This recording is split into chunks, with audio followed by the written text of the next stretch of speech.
Hello, hello, hello. We did that a lot in Elden Ring, or was that also Umineko? What? I know. You see. Oh, the countdown? Yeah, and we did, and then we jumped into the iCarly thing. I don't know. I'm guessing it's Elden Ring because I don't remember doing it too much for this. Okay. I do. I remember it. It must be Elden Ring because I got double tapped with the Elden Ring. I had to edit it, so. Well, our audio sounds good. Excellent. And the stream is up as it should be. Excellent. And we're here. And we're ready. Gosh, yes. That is crazy to think about. Elden Ring was also a massive series that we did that's just done now. I know. Yeah. And we did these didn't overlap at all, did they? This didn't overlap with Elden Ring. Did it? Little bit. Did it a little bit? Oh, that's true because I keep forgetting we didn't stream Elden Ring. We just recorded Elden Ring. Yes. Yeah. God, could you imagine if we streamed it? No. Holy moly. I do not wish to. That would have been terrible. There would have been like 4 or 5 streams that were just us running in circles for 5 hours trying to figure out what we could do next. Yeah. Oh, that's why they have the video. Yeah. Yeah. You guys get it in edited format, so you don't have to see all the fluff in between. True. But for this, there is no fluff in between. No. You have to be here for all of it. Yeah, like Kendrick Lamar said. Huh? I don't know. I didn't watch the Super Bowl. He was at the Super Bowl? No.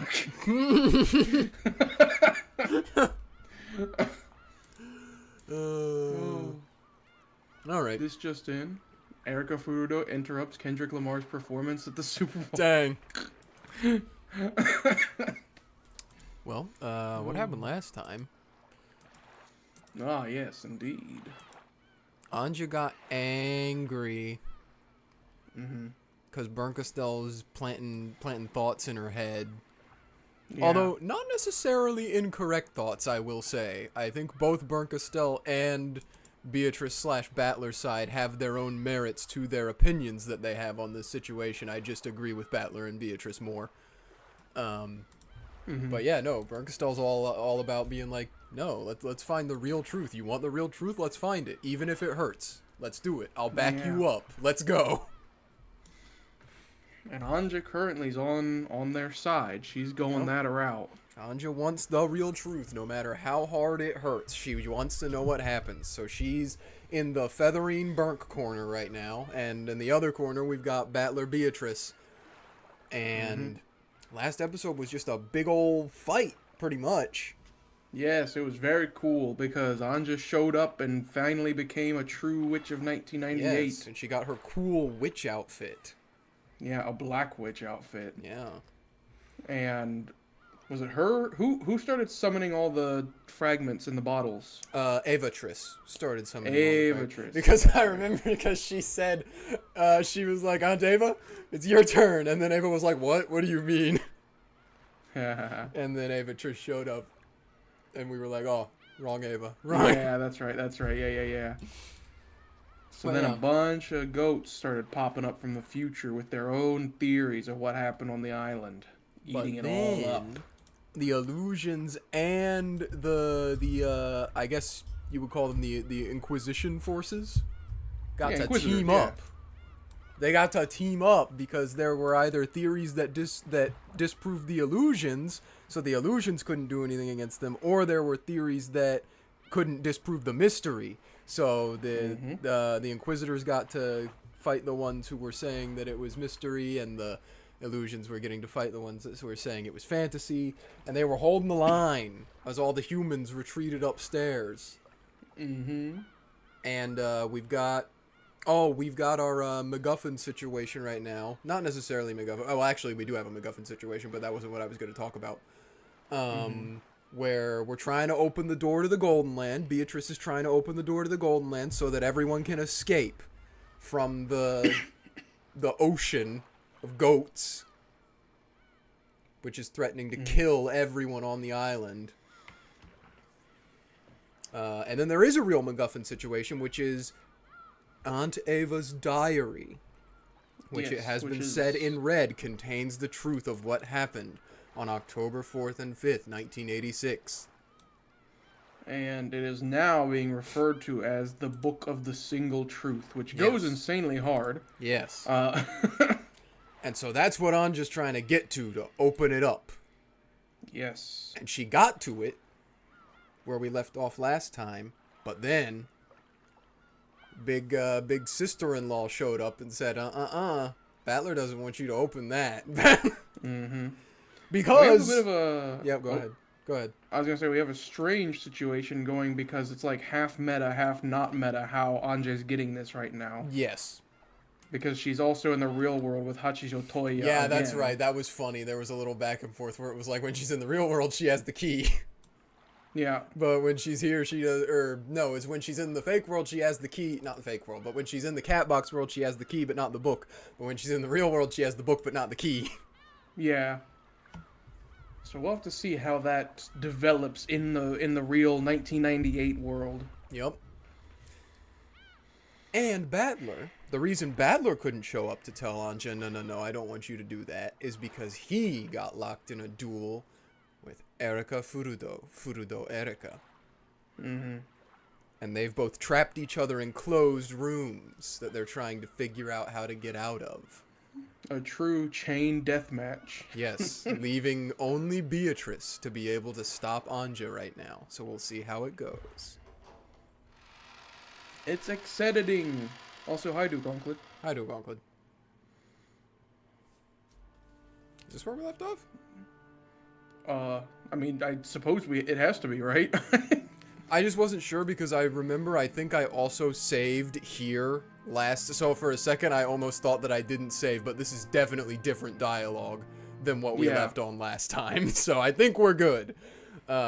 But yeah, I think the last save at the beginning of last stream was also in Hachijo Toya's little shop. Yep. So all right, so this is NPC, so I suppose it ought to be. Yeah, because that was Anja being like, I'll go along with your game to Beatrice. Yeah.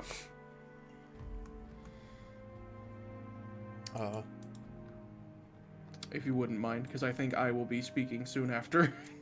So I'm just like a guy? Yeah. Okay. You're just a person. And then, you see, we'll set it up so that among the works entered in Company X's mystery novel contest, yet another one of the great Hachijo's works will appear under a false name. Of course, we'll then move on with a movie version and a TV drama bundled in. We here at Company X will be honored to accept your manuscript. Yeah, okay. And am I getting prize money out of this? But of course, the 10 million yen prize for Company X's first mystery novel contest will all go to you. And much more besides. Splendid. You've caught my interest. That's why I've decided not to write up a manuscript for you. What? Madam Hachijo. Why? Everything had seemed to be going so smoothly up until then, so this sudden refusal made the people from the publishing company fall over in their sofa. This little scheme of yours is far more interesting than the manuscript I wrote. In that case, it wouldn't be fitting to hand it over to you. It was always a worthless story. I wanted to lure my ignorant readers into lauding it, making them feel as though they'd performed some magnificent reasoning. What an author. What a... Literally, yeah, I'm just gonna put this book out there and I'm gonna intentionally make it bad and have my reputation make people say it's good. So that I can just come out and be like, no, it's bad and you're stupid, actually. No. I think most contemporary authors are like this. Yeah. But I'll save that conversation for a podcast episode. I was hoping that you children of men would recognize the irony and laugh at your own mistake. But it looks like you've taken it seriously. Yes, I can say I'm ashamed at my own failure as a writer. Of course not. Please, forgive us. Please let us use your... have no need for money, but some pet food would be nice. Huh? Pet food? Oh, for your cat! There was a rumor that you had a cat who liked dried plums. Yes, as you wish. Quickly, let's have a high-quality assortment of dried plums brought in here. She only eats the ones that are packaged separately at 200 yen apiece. Dang. At this rate, she'll die of high blood pressure. She snacks on kimchi and spicy miso all the time, too.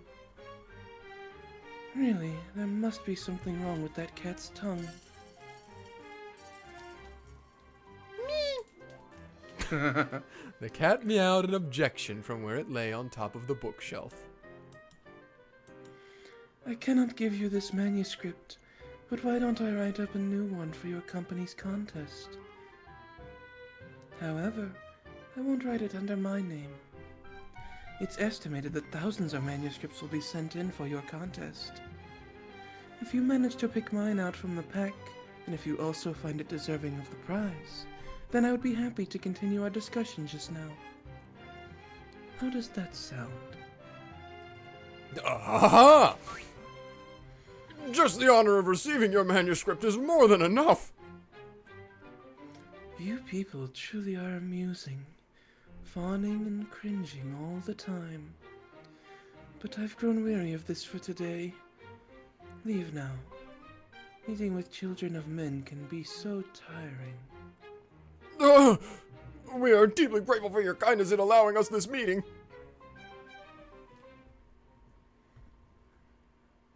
Silly. A servant guided the people from the publishing company to the door. In the study that was now finally quiet, Hachijo Toya let out a sigh, slumped down in the sofa, and gazed at the ceiling. This late in the game, believe it or not, we have a new song, and this one is called Encounts. And a new scene. Yeah. Never And been we're on gonna the have another balcony one right before. after. Nope. Very pretty, very angular. It is, yeah.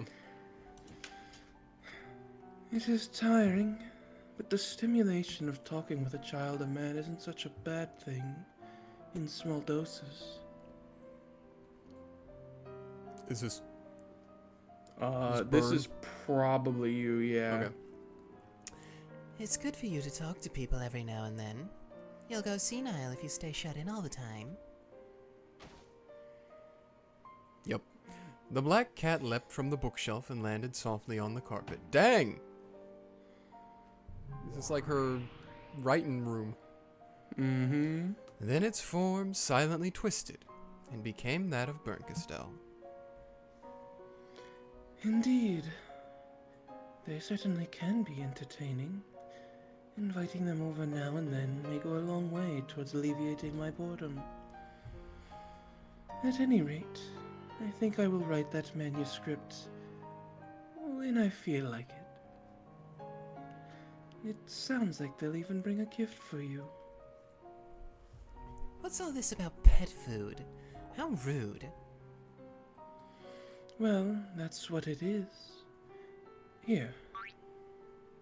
Hachijo picked up a jar from a shelf, then took a dried plum out and threw it into the air. Don't do it, Bernkastel. In an instant, Bernkastel turned back into a black cat, caught it in midair, and started munching away. Oh. Is this... Probably just servant. I don't know which one of us, because now we're on equal. Madam Hachijo, your guests have departed. A servant knocked on the door before making this announcement. Thank you. Let me know if that one wakes up. As you wish. Would you like some tea? No. I'm going to write for a bit. Please do not disturb me. Yes, ma'am. Look at that old typewriter. Mm-hmm. After waiting for the servant's footsteps to disappear into the distance, Hachijo moved to her desk. The desk certainly looked as though it belonged to a great writer, with pages of manuscript scattered across it. Actually, it looks quite clean. Even though the century's almost over, you still write with a pen? The black cat spoke as it tore the dried plum apart with its mouth. I just remembered the thing Duke Onkled was talking about, by the way. What, Garfield? No. No. Us discussing the Ushiromiyas having new coat. That's right! Oh my god! I completely forgot that happened. I forgot that happened too. Wow. What a throwback, Duke Onkled. Anyway. Tales are to be written with ink. To me, that is an unbreakable rule. So, you write it once with ink, then type the whole thing over again with a keyboard. Pretty stupid doing the same thing twice. In that case, why does a child of man draw up a tale in their mind, and then spit the whole thing out again on a keyboard? How foolish of them to do the same thing twice. Look at it that way, and you're doing the same thing 3 times. That was a good one. Even as Hachijo laughed, her fountain pen was already sliding across the page. Beautiful letters appeared almost as fast and proficiently as a typewriter. Only humans called her creations manuscripts. With her fountain pen and writing paper, she was creating a world. As she did, the hands of the clock would spin around like a top. The light and the shadows that came in through the window changed their angle so fast they might have been the hands of a clock themselves. Slowly, she drew a large X across the tightly packed words on the paper. Having trouble? I can't draw it out well. Writing a manuscript to please people is truly a pain. After all, I don't usually write for other people to read. You should try writing down whatever it is you're saying on that manuscript paper. Bernkastel curled up on the sofa, a mocking smile on her face. She really is a cat, huh? Normally, Yes. whenever Hachijo was writing, Bernkastel would never let herself be noticed, much less talk to her. However, Bernkastel realized that the other was apparently getting bored with her manuscript, so she yawned and started talking. What is it you're writing anyway? A tale to give to a child of man. Which child of man?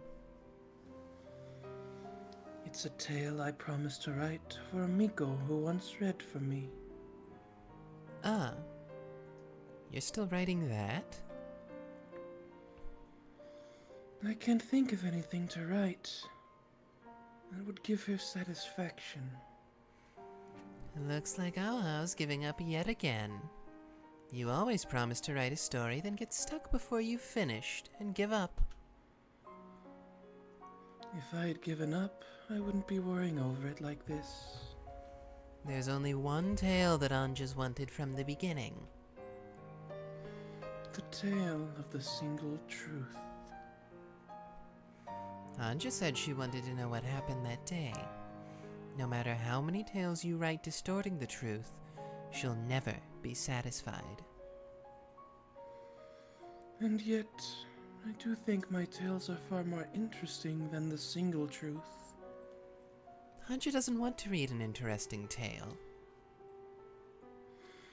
I promised that child of man that I would write a tale for her sake.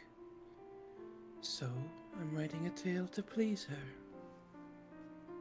No matter how interesting or uninteresting it is, everything you write is an illusion. Anja doesn't want any of that. Haven't you figured that out yet? The Book of the Single Truth was written by Ushiromiya Eva. Hidden amongst the pile of writing paper was Ava's diary. Furthermore, the one who wrote this passed away without revealing it to anyone. Being the humble writer that I am, I would like to respect that. Don't make me laugh. Is this coming from the person who entertains herself by taking a tale and tearing out its guts? The truth is uninteresting. Is that your opinion after tearing apart the guts of so many tales?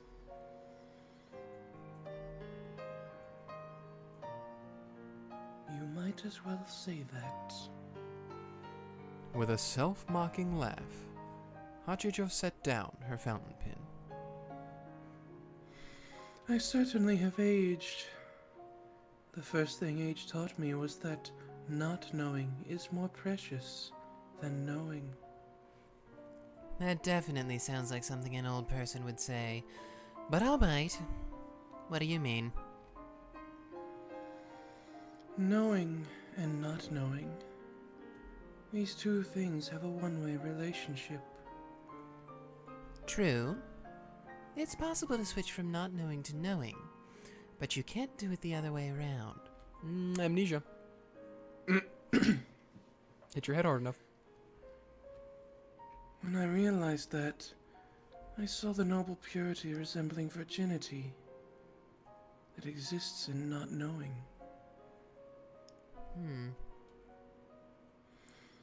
In my attempts to escape boredom, I've torn apart and eaten the guts of as many games and tales as there are stars in the sky.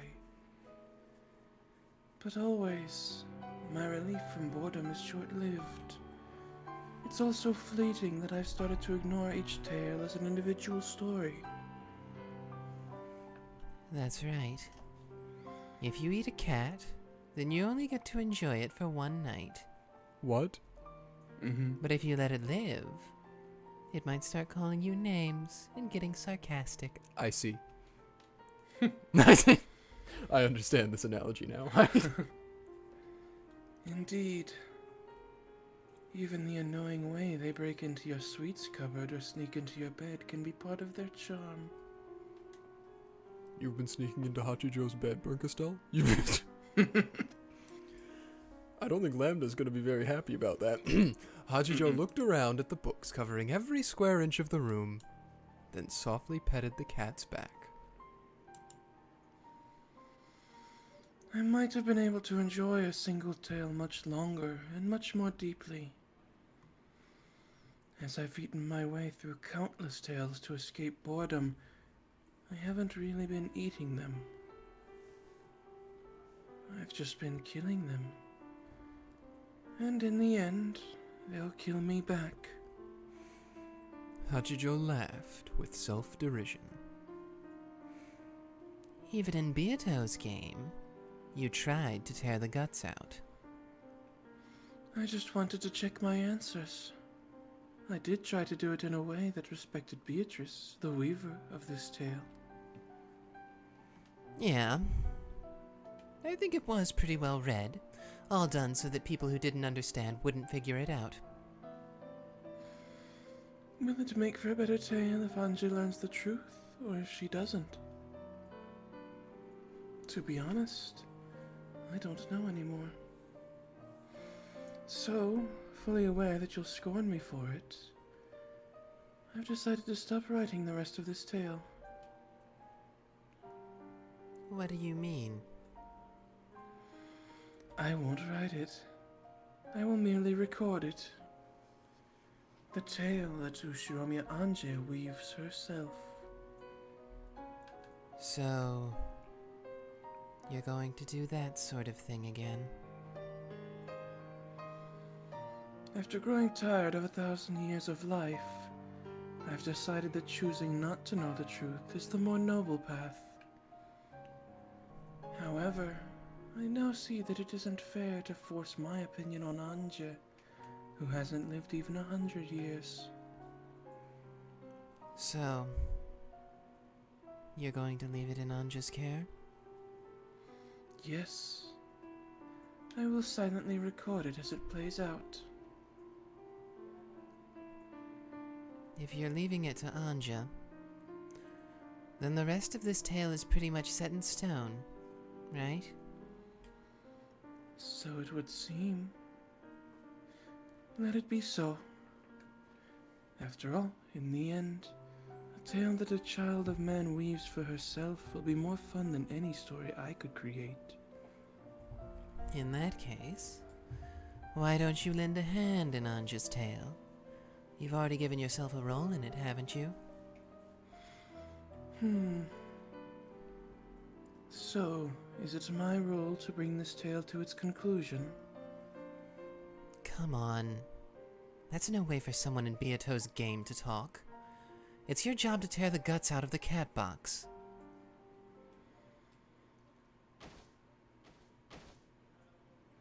Hachijo chuckled, pushed aside the pile of writing paper, and picked up the Book of the Single Truth. Then, she opened a locked drawer. That is what Ange desires. Perhaps this book's seal is fated to be broken. Ange will reach the single truth. The single truth will break the seal on the cat box, and everything will then be exposed to the light of day. And so, all of those countless message bottles and fragments made up of delightful imaginings, which have been scattered across the ocean of the internet, will fade away like foam on the sea. After all, even that person has surely tired of such fragments. It's about time for that kid's journey to end too. Yes, let us accept this task. As our role demands, let's give this journey an end of the line. At that moment, there were sounds of someone in the hallway. Dang. The instant someone knocked on the door, Berncastel turned back into a black cat. Madam Hachijo, please forgive me for interrupting. It was the voice of Hachijo's servant. What is it? If it's a phone call, tell them I'm busy. It isn't that. Toya-sama has woken up. Who? Thank you. Prepare a light meal. Enough for the two of us. As you wish. Hachijo stood up. Then, she shut the open drawer and locked it again.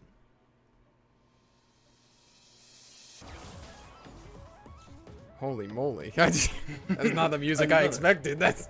No, this is another new song called Lixaxo. Oh. Inside the drawer lay a glittering golden key.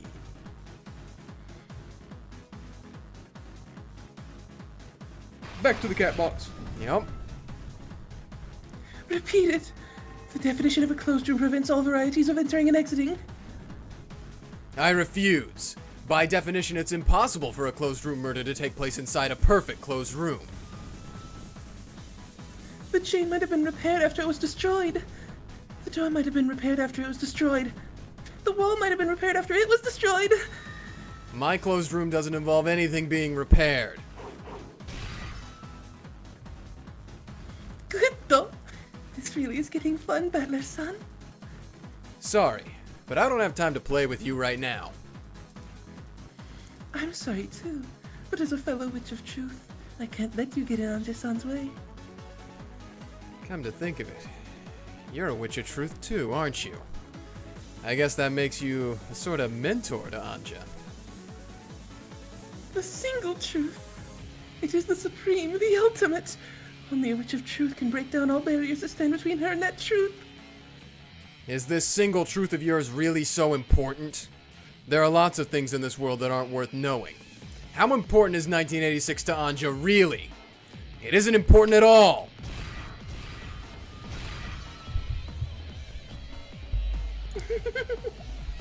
You're probably right. No matter what happened or didn't happen in 1986, it won't change anything for the Anja living in 1998. There's no point in learning that truth. However, there's just one thing that will change. What's that? How she lives.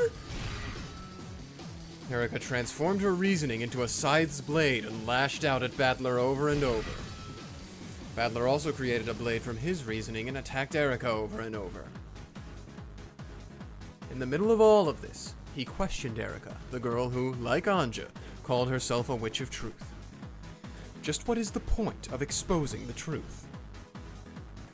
You're right. Knowing often changes how a person lives her life. In that case, I have one hope as her blood relative. I hope that, at the end of my game, ANGE finds a better way to live her life. Knowing may change how people live, but not always in a good direction. There are plenty of things in this world that you'd be more comfortable not knowing. The number of ticks living in the seats on a train.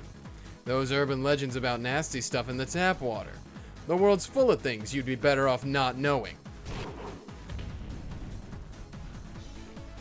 The Book of the Single Truth probably can teach ANGE what happened on this island. But what's the point of her knowing that? It'll just increase the sadness she's felt for 12 years.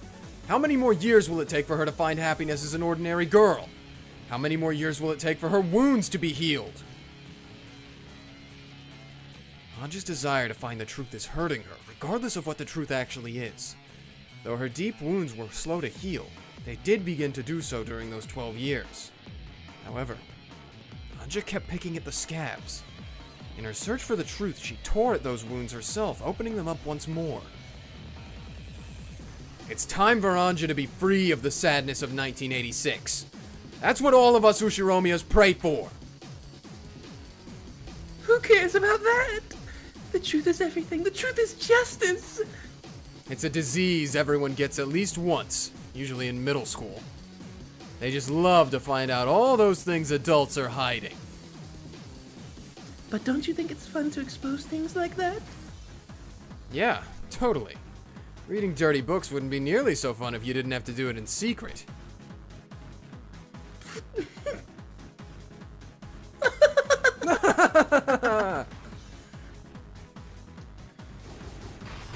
Dang, right back into it. Yep. Going over here. I deny all of your blue wedges with the red truth.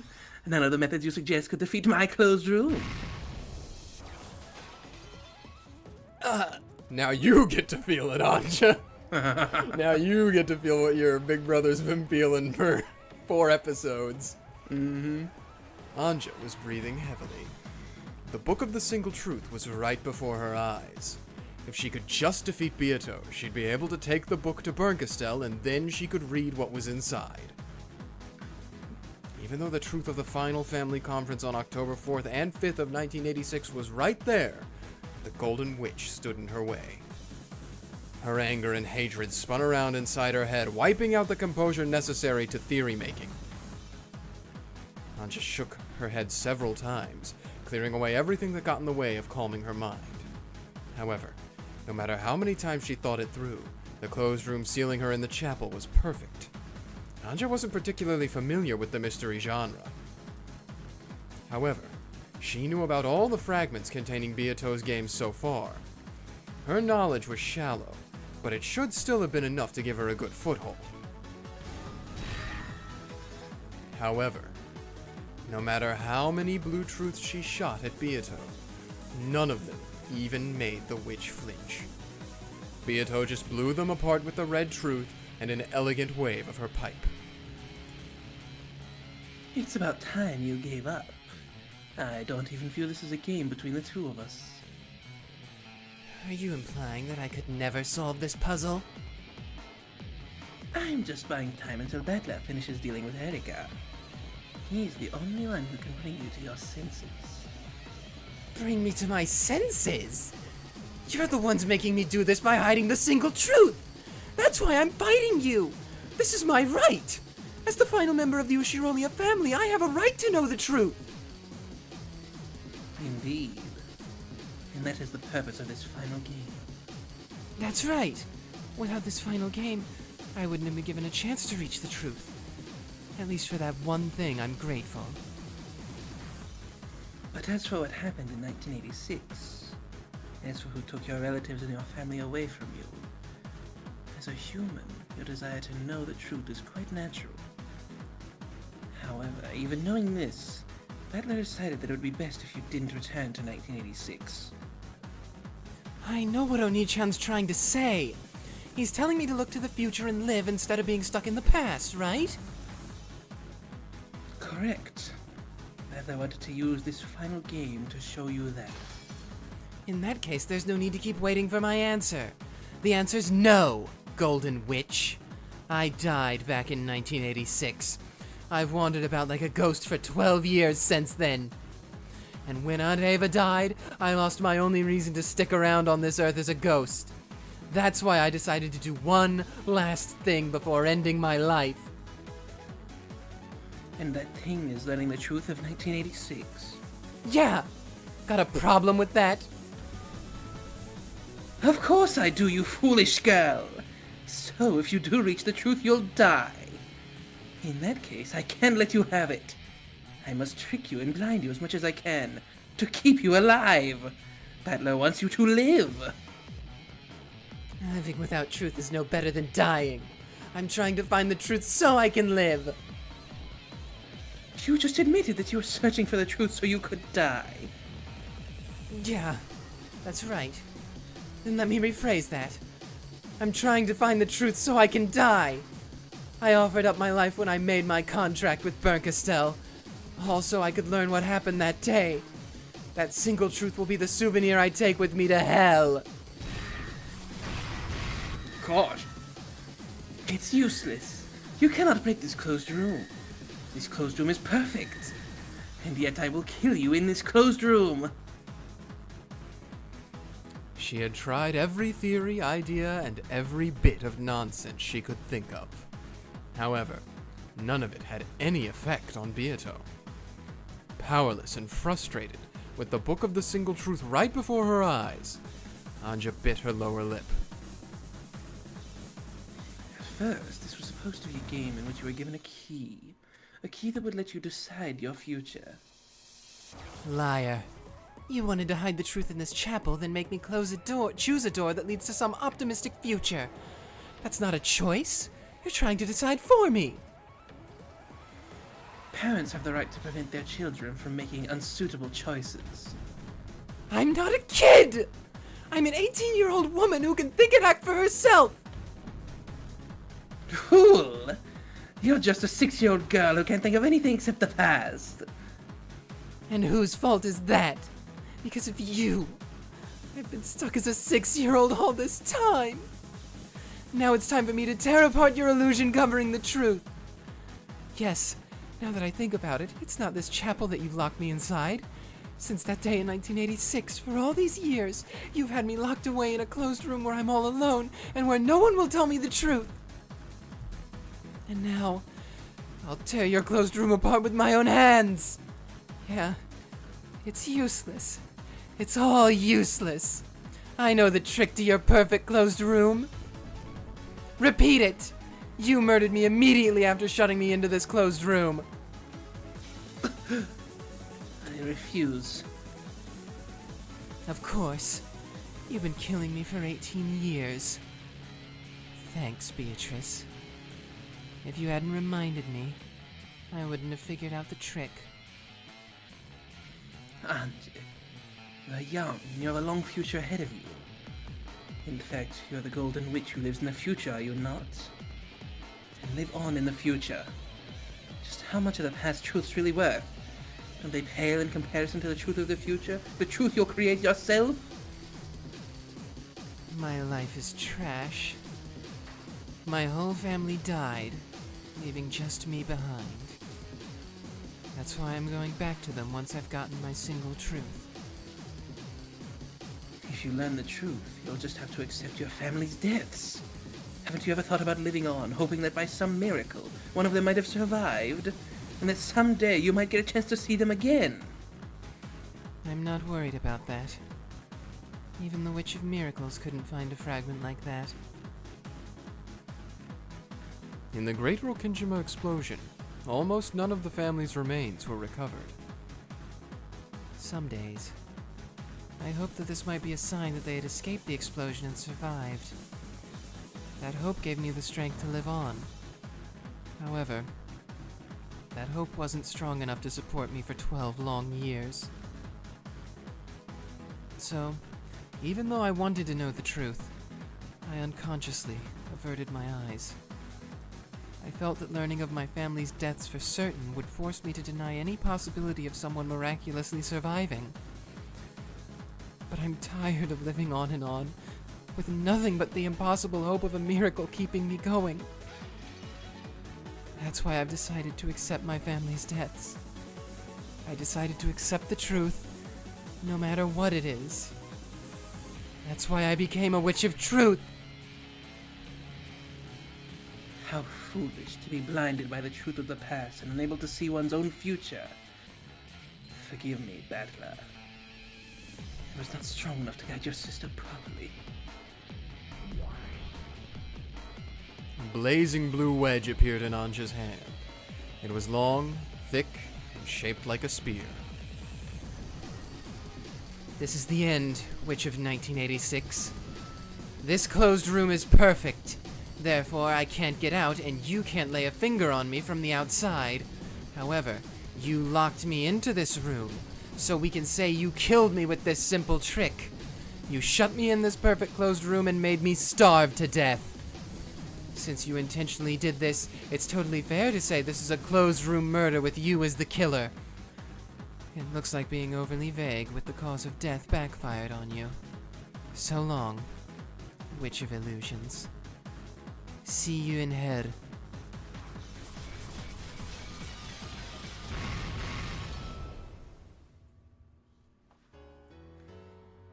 With the stained glass window behind her, Beato spread her arms and let the spear of blue truth pierce her. The blue spear seemed to crucify Beato against the window. Gah. Game set. So, this is Aunt Ava's diary. The book of the single truth. Anja picked the book up from where it lay on the altar, sealed in crystal. If you read that, then by your contract with Bernkastel, you will die. Learning the truth just to die. Ridiculous. That's right. I'm looking for the truth so I can die. At least let me choose how I go. I'm not an idiot. I know the real me is still floating in that starry sky. Bernkastel acknowledged me as the final Beatrice and invited me on a journey to learn the truth of 1986. I won't be able to return here again. When Bernkastel told me that and walked off the roof into the black sky, I followed her into the empty air. That was the contract. I wanted two things from Bernkastel. One was for someone from my family to come back. The other was revenge. I wanted to destroy the illusion of the witch that hid the events of that day. I wanted to reach the truth. However, the first of my wishes couldn't come true. After all, even the Witch of Miracles couldn't find a fragment where my family came home. So she wordlessly questioned me. She told me that I couldn't reach the truth unless I had the courage to end this worthless life, where I lived like a ghost, hoping someone might come back. So she walked out into the open air, and I followed her. Yes, now I can understand. When I offered to trade away my life, I made one wish and gave up on another. Oh my goodness. I'm sorry, I just read chat. Hello, B2656 from Japan. Hi. Nice to meet you. Glad to have you here. Our multinational audience grows. Yeah. Oh. 2656.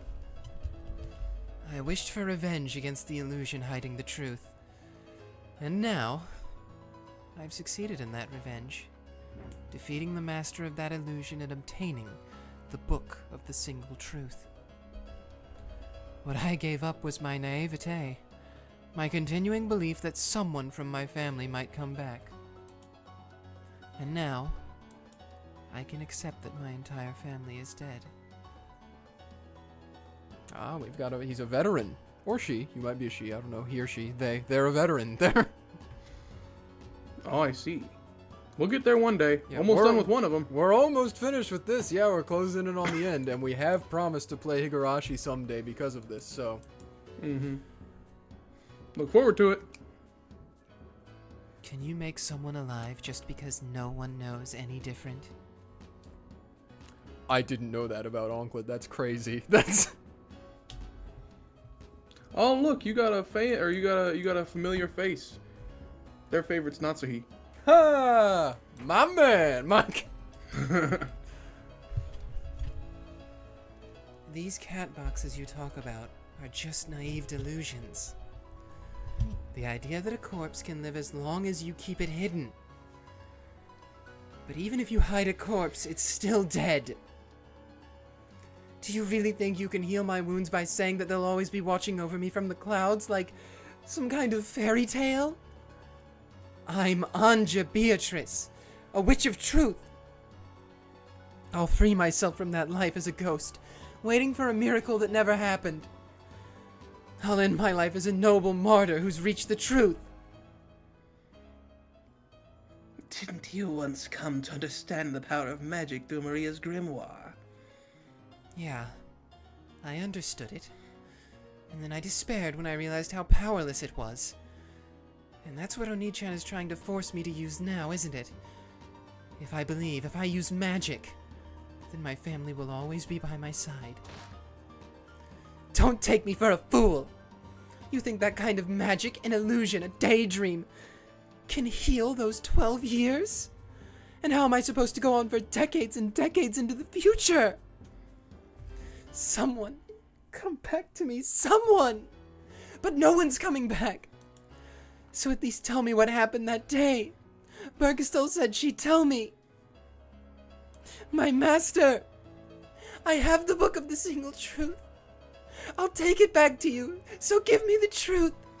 For so long, I've been prepared to throw away my naive hopes for a miracle. Now tell me the truth of that day! Poor ANGE.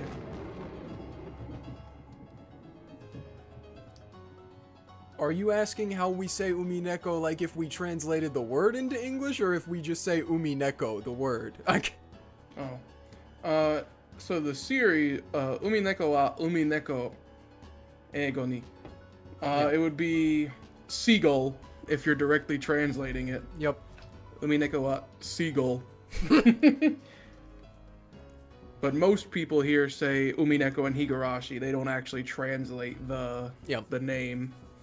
Best you'll get is no Naku Koro ni becomes when they cry. Could you imagine if we just called this seagull? Seagull. When they cry. Yeah.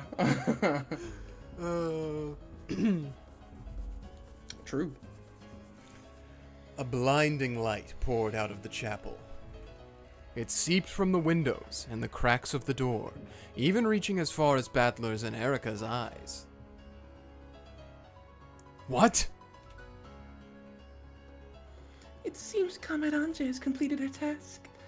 It looks like you've set up some pathetic seal, but to my master, that'll be easier than thawing frozen sorry fish. Damn! Master said I could play with you until ANGE finished her task. I've had enough fun from this reunion, so I think it's time for me to leave. Erika gave an elegant curtsy. Masculine urge. Why did you talk ANGE into looking for the single truth? Your master must know. That truth doesn't mean anything to ANGE. Yes, all truths in this world are meaningless. In the end, meaning comes from the mind of each individual human. Even when there is a single truth, it can mean different things to different people. The truth has no meaning in itself. There's just one reason why I'm still stuck on the truth despite it all. Because you're the detective. Good though. But ANGE-san isn't a detective. To her, the truth itself is the finish line. a way to mark the end of her unhappy life. Now she's finally finished the final purification ceremony.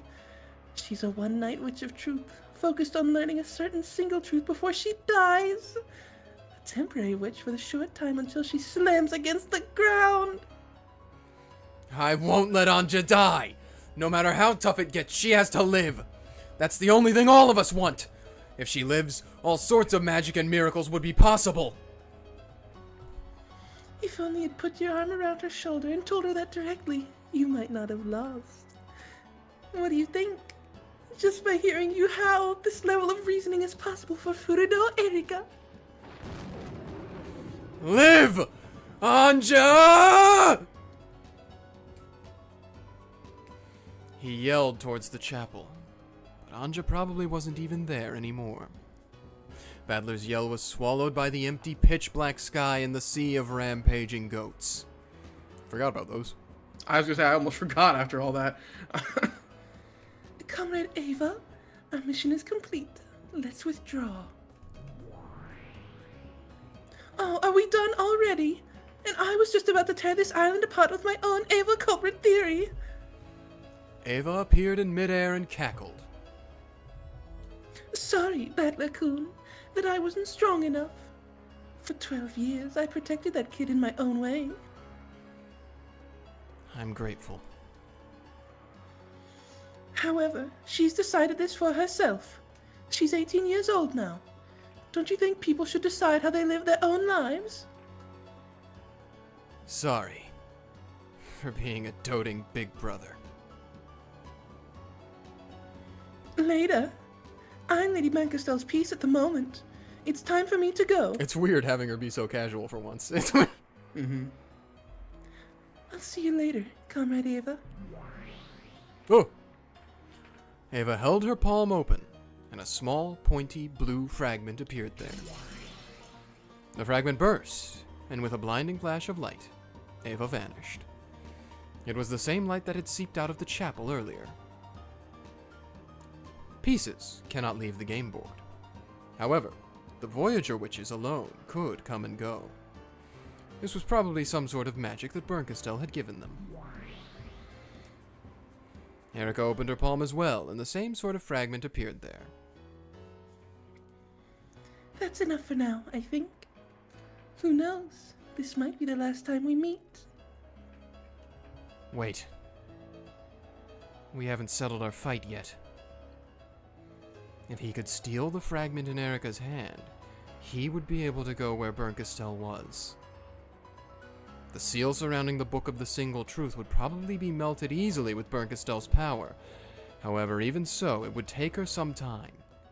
If he could steal that fragment, he would have a chance at bringing Anja back. What is there to settle? Time's up. However, if you feel like taking one last hit, I'd be happy to oblige. Battler had known that Erika wouldn't be able to resist the challenge. After all, he already knew what her trick was. He'd figured it out just a second ago. Even while he spoke with Erika, he had been thinking about it inside his mind. He could finish her with this last strike and take the fragment.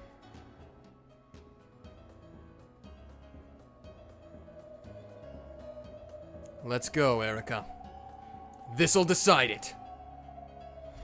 This clash will be the last before I go. So go ahead and give me the craziest of your hilarious theories. Your closed room definition stated that the walls, windows, floor, ceiling, and chain were all unbeatable. However, there was one possibility that I didn't check because it was too ridiculous. And that was whether or not the chain could be set from the outside. Blue Truth. This is the answer to your closed room. The length of the chain. The chain for your closed room was extra long, so it was possible to set and unset it from outside the room. What a ridiculous answer. However, if you blindly assume that a lock made by an unbreakable chain makes a closed room unbeatable, then this truly would be a perfect closed room. The blue wedge flung from Battler's hand plunged straight into Erika's chest. As she winced in pain, her hand shook, and the fragment she held flew into the air. Your closed room definition stated the walls, windows, floor, door, and chain were all unbeatable. However, wasn't there one really ridiculous thing missing? Blue truth! Your closed room has no ceiling, so it is possible to enter by climbing over the wall. Dang. They both went for They both. they both went for ridiculousness to solve their Yeah. rooms. Oh, how alike they are, even if they wouldn't want to admit it. Yeah. Erika's blue scythe swung out from behind her back, catching Battler in the side as he stretched his hand out towards the fragment. Are they both gonna grab it and go? Oh no, okay. Battler's hand didn't reach it. The fragment returned to Erika's hands once more. It looks like our tricks were equally ridiculous. Mystery nuts would have been furious, don't you think? But I disagree. To me, the process of exposing that ridiculousness is ecstasy. That's why I'm Furudo Erika, the detective. Sorry, we got a lot of conversation going on in chat. And I did just want to answer some of these, but I didn't know what a good stopping point was. Yeah. Same. As for cicadas, if you're asking if we just have cicadas, yeah, we have cicadas in the U.S. We have... It depends on where, but yeah. Yeah, we don't have them at, like, I think Japan has them regularly, don't they? Yeah. We get ours in, like, cycles, so we won't have them for, like, 7 to 10 years. And then they'll come back, like, for a year, and it'll be particularly bad. So we don't get ours all the time, but we do have them sometimes. And why does Battler hesitate to tell the truth about the book? I think that's for you to decide. Yeah, Or figure out. I've got my own thoughts about it, but I'm not entirely sure either myself yet, so... True. Have to wait and see till we get closer to the end. Get more information. Thanks she for said. the little scowl for it. Brat. Damn it. Indeed. You figured out the answer a while back, didn't you? Not true. I thought it up between the time you let loose your blue truth and the time you stretched your hand out to grab the fragment. I've just been buying time since the beginning. They really are just like each other. I only started reasoning a second ago. Erika broke the crystal barrier that surrounded them. Okay, now you do it again. Then she flew up into the sky, looking down on Battler and laughing at him as she gave a final bow. So long, Battler-san! Even if this has been my only time to shine. Even if I've outlived my usefulness and am about to be thrown back into the depths of oblivion. Even so, I have no regrets. Wait! Like she'd actually wait just because I told her to. With a blinding flash, Erika vanished. Anja had retrieved the Book of the Single Truth and returned to Bernkastel. Battler and the others had no way to leave the game board. Everything had come to an end.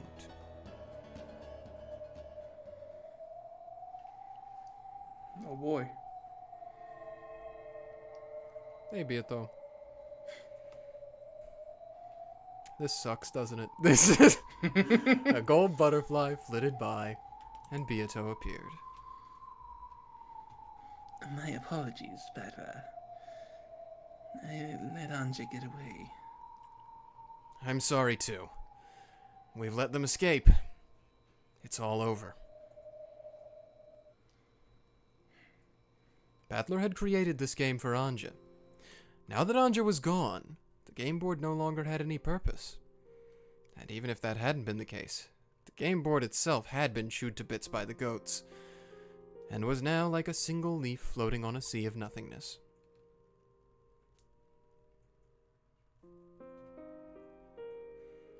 Thanks to Gertrude and Cornelia's seals, the mansion was protected from the second floor up. The door to the Golden Land was now open wide enough for a child to slip through. The smaller people, like Maria and Sakataro, went through it. My friend, I believe the door is opening at a quicker pace.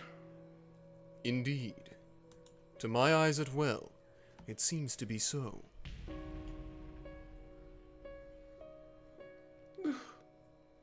Father! Is the door open yet? It looks like they're about to break in through the windows. Klaus-sama, there's no need for you to fear. An Eisenjungfrau barrier is not so easily broken. Very soon, it'll be big enough for adults to go through too. Don't worry, we'll make it in time. But there's knocking and banging everywhere, and... Stay calm and wait. After all, there is nothing else we can do. Even the outer walls of the mansion were covered with goats, and they were plunging their fangs and fists into the walls and windows, trying to crush them.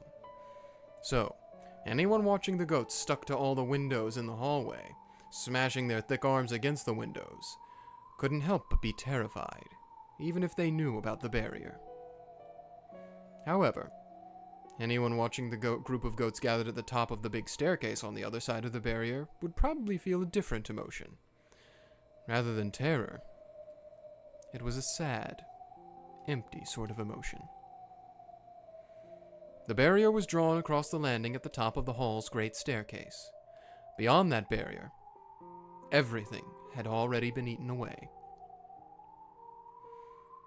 Was it even possible for those who stood in the hallway of the upper floors to believe that this was the Rokkenjima mansion? By now, no one looking at this scene would be able to imagine such a thing. Forget the hall, or even the whole first floor. Even the ground itself was almost gone. The sea of goats had eaten everything apart long before this. They had eaten apart the hall, the pillars of the mansion, the floor, the ground, the sea, the very concept of the island, every part of the game board Battler had created. And now, the only leftover was the upper part of the mansion, which floated along in empty space.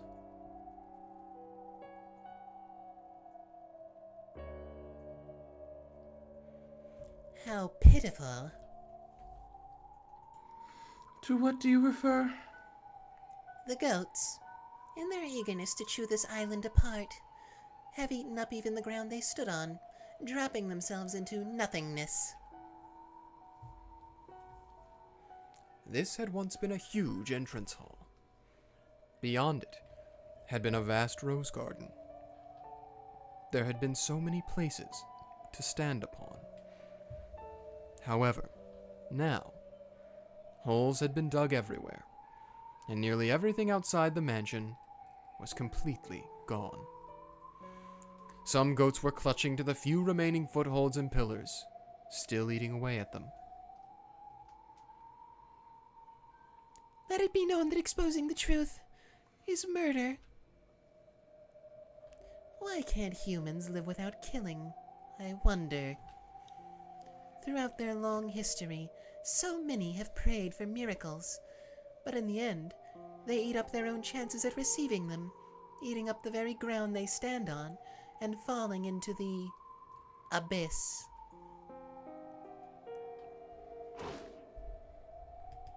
They saw a goat chewing the same pillar that was holding it up, which, unsurprisingly, fell into empty blackness along with the goat. Humans are sad creatures, fated to live in order to learn.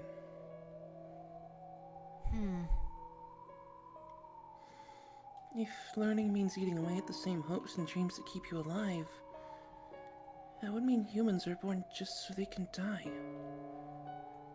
We're taught that we have to live. However, almost everything that we accomplish in life ends up killing us. Don't think about it. You'll just get a headache. As a single human, I want to ask, is learning a sin? Is living in ignorance the only way we can have hopes and dreams? Both living with knowledge and living in ignorance have their benefits, as well as their shortcomings. You're even free to choose which path you take. That's what makes humans powerless. While people can learn, they cannot unlearn. And so, the all-knowing God has stepped in for the sake of humans who cannot unlearn, marking out things that should be learned and things that should not be learned. Too much curiosity can kill your hopes and dreams. Humans are pitiable beings who are unable to simply avoid those things which should not be learned. Lord Battler can hardly be blamed for failing to teach Anja this. And now Anja's gone. This game is over. Struck dumb by Will's words, everyone fell silent. Only the sound of the goats eating everything away rang out hollowly. Even if they escaped to the Golden Land, the goats of emptiness would probably chew into that realm as well. Even if they got away for the time being, nothing would be resolved. It was all set in stone now. They had no way to resist the future's violent attempts to tear the cat box of the past open. In that case, we must stay alive. If a human's foolishness makes them throw away their own hopes and dreams in the end, then I want to believe in those things until the last second. Your resolve is impressive.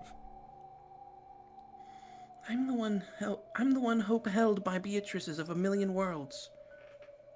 So, even at times like this, I have to be everyone's hope. I'm not giving up on this game yet. By which you mean? I'll keep waiting, believing in a miracle until the last second. So, you'll keep struggling on until it's all over? That's right. After all, last time, when we were surrounded by that pack of terrifying cats, we were prepared for death, weren't we?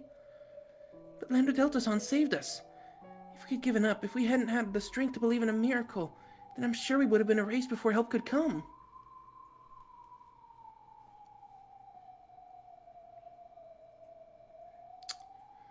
Well, it's not like I really saved you. More like Bren just failed to kill you properly. Or it might have been some whim of hers. A miraculous whim from the Witch of Miracles. She's back! She's back! OMG Lambda, hi! How long had she been there? Lambda Delta was leaning on the handrail of the staircase, eating popcorn. She held the cup of popcorn out, but Leon declined the offer. Battler-kun told us. He said Anja-chan made a contract by which she would learn the truth in exchange for her own life. Going by your conversation just now, that was no contract. After all, living and seeking the truth so they can die is what humans do anyway, right? In other words, Anja spent all of her life trying to learn the truth. All Byrne did was shorten that time to a single instant. Dang. When Anja-chan lost her hopes and dreams, she stopped valuing her own life. How can she be given hopes and dreams again? What can be done to help her find a reason for living? Are you asking me? I'm paper, right? Double twisted curly super paper. Yeah, you are. I don't understand complicated stuff. Dang. I love her. I love her so much. After tossing the last bits of popcorn into her mouth, Lambda Delta threw the empty cup into the abyss of nothingness. Byrne wasn't really pushing that kid to do something she didn't want. She was giving Anja a chance. Or should I call it a choice? And Anja made the choice she wanted, appeared on the game board. And now in her game against Battler, she's making her own choices again. From start to finish, Anja's game has always belonged to Anja. Right now, I'm just a casual observer. So, not a particularly enthusiastic observer.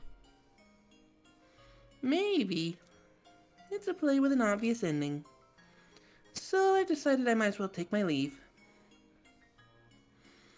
You mean you'll stop watching a play just because you think you know how it will end? Even though it might reach a climax you didn't expect? Lambda Delta licked her salty fingers. I'm not doing all that. Then she stared at Leon challengingly and grinned. I know that Ange's game won't end this way. I know Battler-kun's feelings will reach her. She'll understand that he wants her to live in a better future, and she'll choose that future of her own accord. I'm certain that's how this tale will end. Huh? Are you talking to me, the Witch of Certainty, and saying that the outcome is certain? That's right. I guarantee it. Ange-chan's game won't end like this. So please don't leave your seat. We won't leave either. There must be something we can do. And that will surely lead her to a better future. This tale will definitely have a happy ending. So keep watching until the end. I beg you.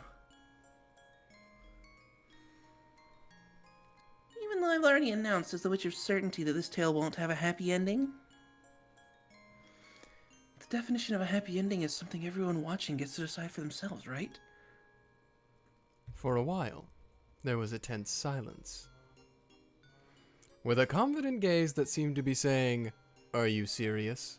Lambda Delta stared at Leon. However, Leon's eyes didn't even twitch. For some time, they both stared into the other's eyes without flinching. Ha! Suddenly, Lambda Delta let out a large sigh and stretched. Well, I have nowhere better to be. Sure, I'll stick around a bit longer. If you get me some more popcorn, that is. I'm feeling like caramel flavor this time. If you come to the Golden Land, we'll serve you as much as you like. Lambda Delta waved at them with a thin smile. No one was quite sure what this meant, but it apparently signified her surrender in her own way. Okay, if you'll guarantee your own flavor of happy ending with certainty, then I, the great Lambda Delta, will stick around for a while longer. See how big my heart is? As wide as Lake Biwa. That's pretty thin, actually. And as gentle as the Sea of Japan. That is a very rough sea. Thanks, guys. Thanks, you two.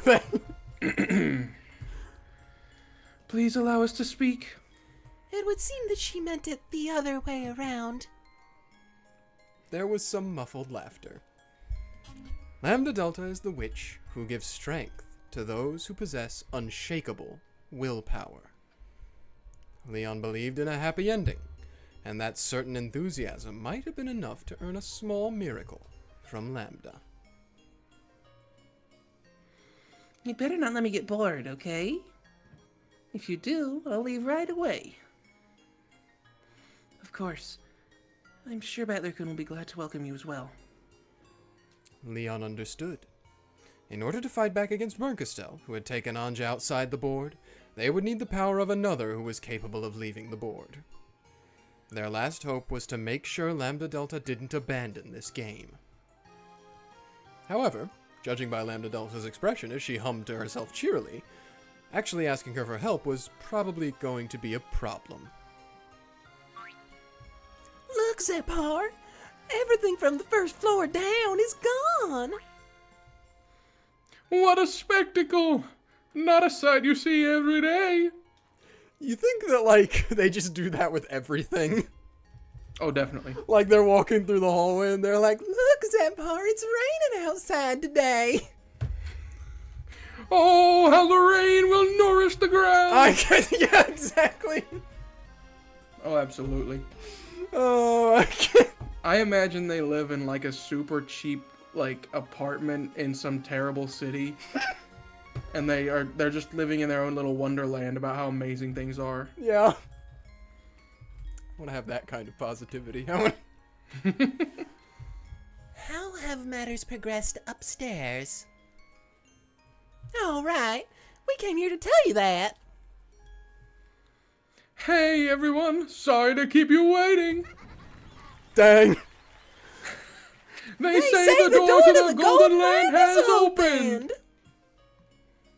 Finally. Let us go. This place will not be safe for long. Everyone who had been sitting on the staircase got up.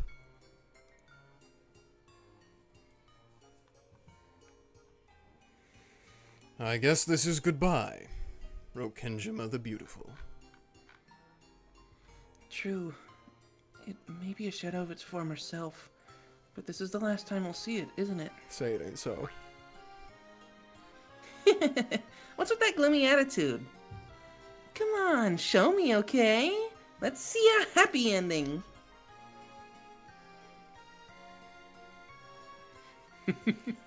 Oh, That's one chapter. boy. That chapter. All right, if I'm not Battler, I mistaken. figured out how to convince Lambda Delta to help you. Please, Yeah. please, please, please, please, please, please, please, please, please, please, please. No, you say, if you help, or if you don't help, I'm gonna call Berncastel. I Yeah, got her right here on the phone. Yeah. What's that, Berncastel? Witches who don't help Battler get back to Anja, you're very upset with them? No, please, please, please. No way! Butler, don't say anything. Oh. That chapter was called Hachijo Toya. Ah, it was a lot This- of Toya. This Hachijo next Toya, one I is should being. This is called The Book of the Truth. say. Here we go. Mm-hmm. The Book of the Single Truth was sealed in crystal by Battler. Until this seal is undone. This is probably Anja. I can't even stick the key in the hole. Whoa. You can remove this, right? Of course. My brain is not liking these visuals. It's not comprehending them well. You don't like this? I was trying to wrap my head around the orientation of the last one, and then it changed before I could. They were in a vast, dimly lit space. To sum it up in a phrase, it was like a trench in the ocean floor. No, that's not quite right. It was a library. However, the number of books and the height of the shelves vastly surpassed all of those that existed in the world of humans. If height is the measure of greatness, then the gods must surely be giants taller than mountains. This place appeared to be a library big enough and grand enough for such gods. Each individual book was no larger than those from the human world.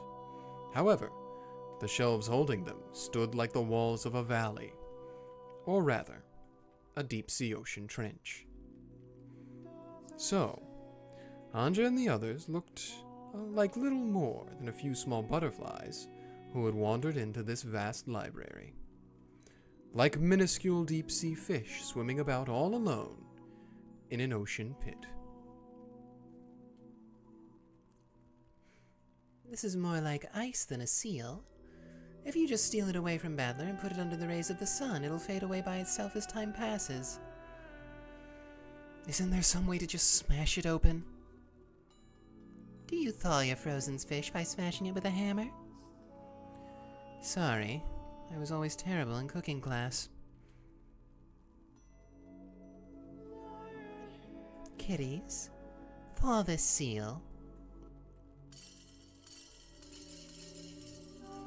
When Berncastel whispered, from the dark ocean pit deep below them, several emerald green glints appeared and gathered like a school of fish. Berncastel threw the Book of the Single Truth down to them, and only after several seconds passed, the school of fish seemed to gather around it and carry it away.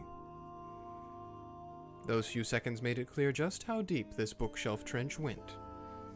Anja was once again dumbfounded by this unimaginably vast and godly library. We can just let them handle the rest. And you really will let me see what's inside? If that is your wish, I'll grant it. And of course, I won't be able to read it myself without that key of yours. Anja silently gripped the golden key in her pocket. This journey has been so long, and so strange. In search of the truth from 12 years ago, I left my home, met President Okonogi, met Amakusa, and at some point, that adventure became wrapped in the illusion of the witch.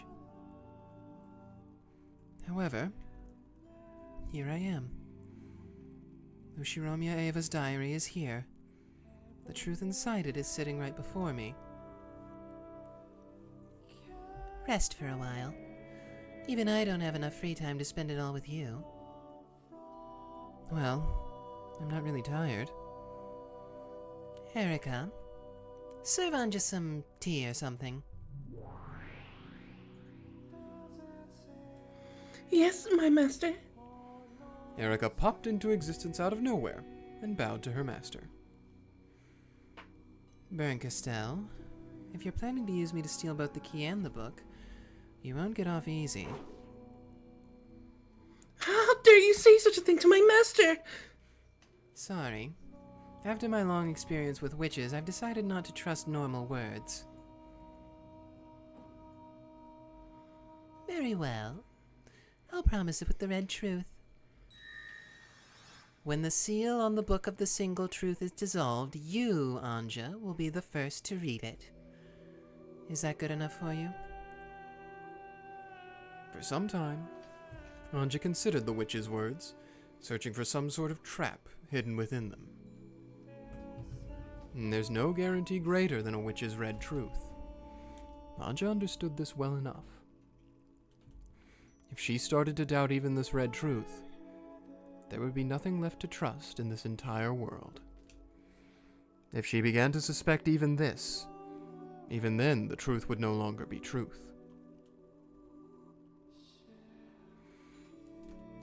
Is there something more you want?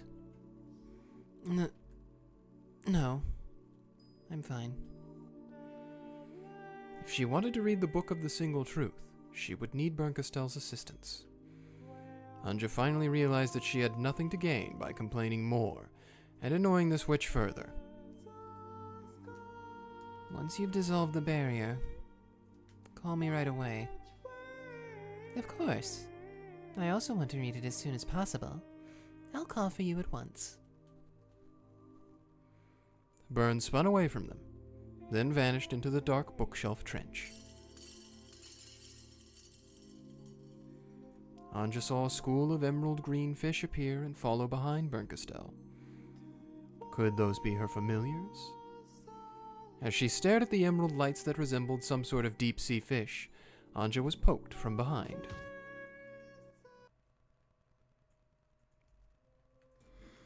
Let's go, Comrade Anja.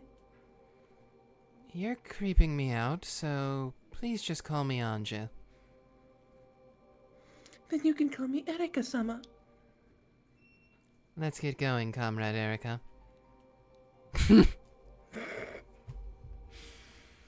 The pair began to swim in the direction Erika indicated.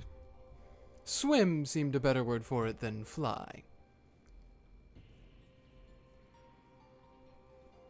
Just what is this place? It's way too big to be called a library. It's not like you'll be able to remember its name, so why not just call it the library? I'll decide what I can or can't remember. Tell me. It's the Great Witch's Theater going drama and spectating's noble city of carefully selected books. Yep, the library works fine. Knew you'd say that.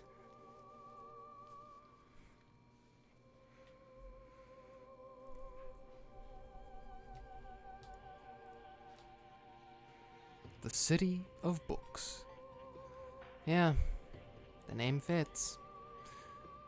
The bookshelves on either side of this canyon are skyscrapers. If I think those emerald green lights following beneath us as headlights on a highway, then this really does seem like a city of books. These aren't normal books, are they? That's right. Each volume is packed with an ensemble play.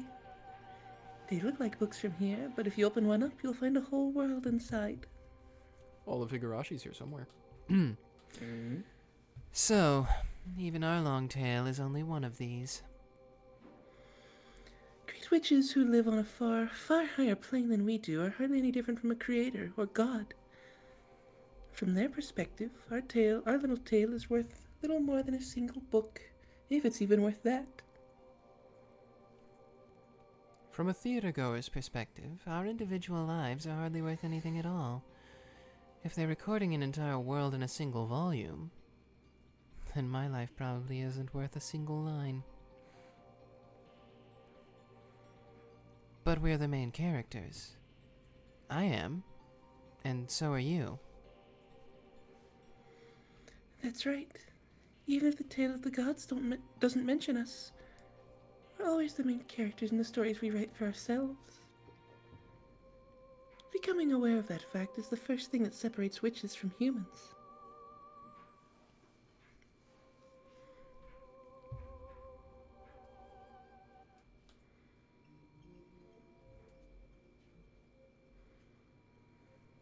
They were on a balcony, which was really a room-sized section that had been dug out of the bookshelf with no guardrail along the cliff.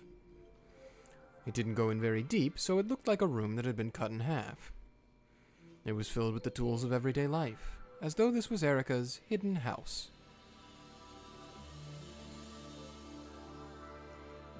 My master has ordered me to serve you some tea, so if you don't feel like drinking, I'll have to pour it into you with a funnel. If you try, I'll have to serve you some matcha. Matcha? Nothing. Just talking to myself. Ignoring Erika as she made tea, Anja looked down upon the bizarre, otherworldly scene below. Until Erika finished getting the tea ready, the scene held Anja's gaze like it was sucking out her soul. This might sound strange, coming from me. What? You actually made a deal to throw away your life to learn the truth, huh? That's impressive. I had nothing to gain from life. It was easy for me to trade away the time I had left. My master really does take to idle whims. To think she would make a contract for the meaningless life of a powerless girl.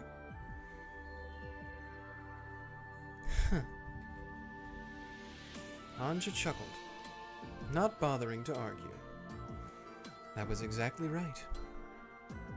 How incredible that Bernkastel would lend her power to a worthless life that was trying to throw itself away.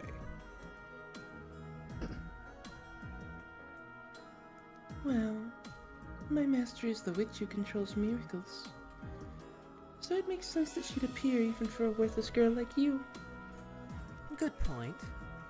Even if Bernkastel hadn't appeared, I still would have taken that step off the ledge that day. You really are a cheap and easy woman, aren't you? Well then, just how much are you worth? Me?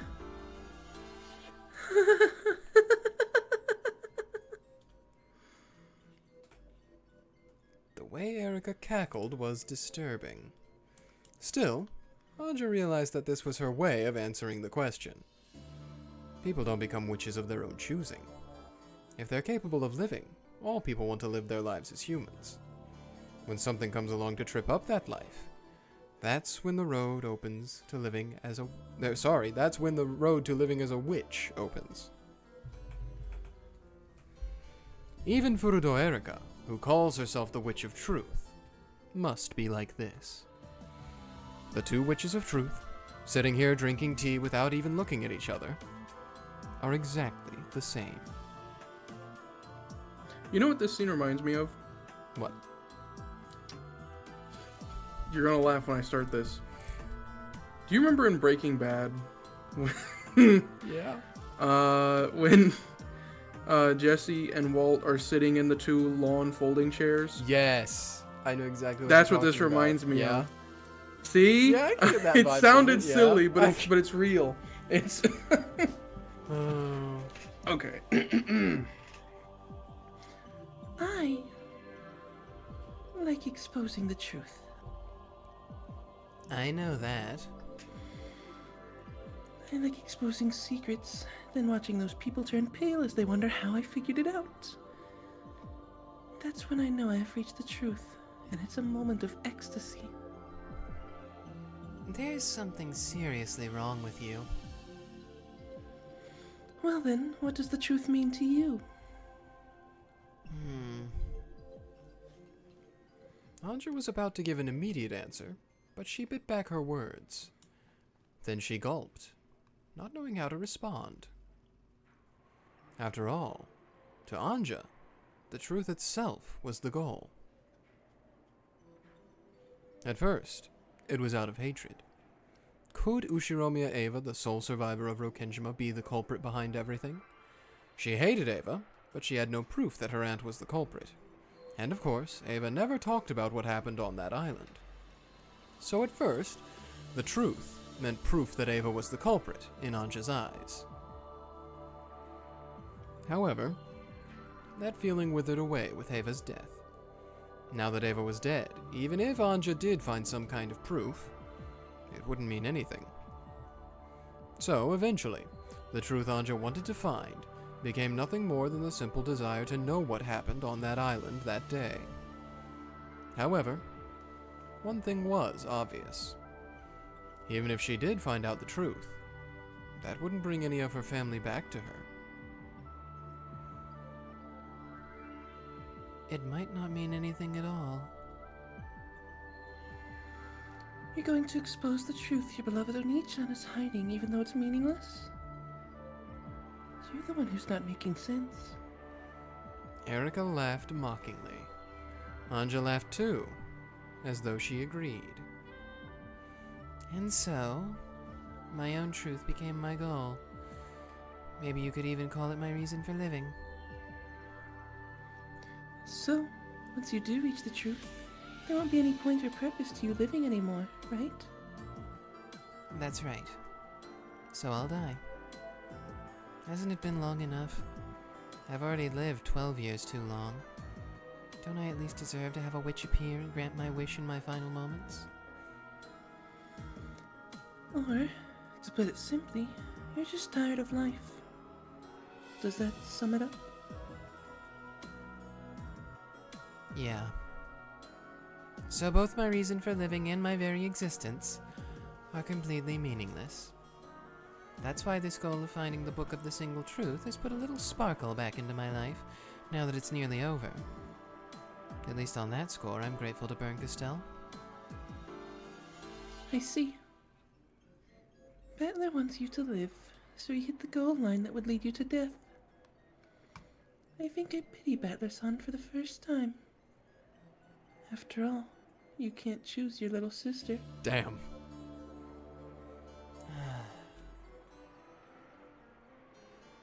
Sorry, Oni-chan. I'm tired of life. For 12 whole years, I've been living off nothing but the illusion that someone might come home someday. Just let me find peace already.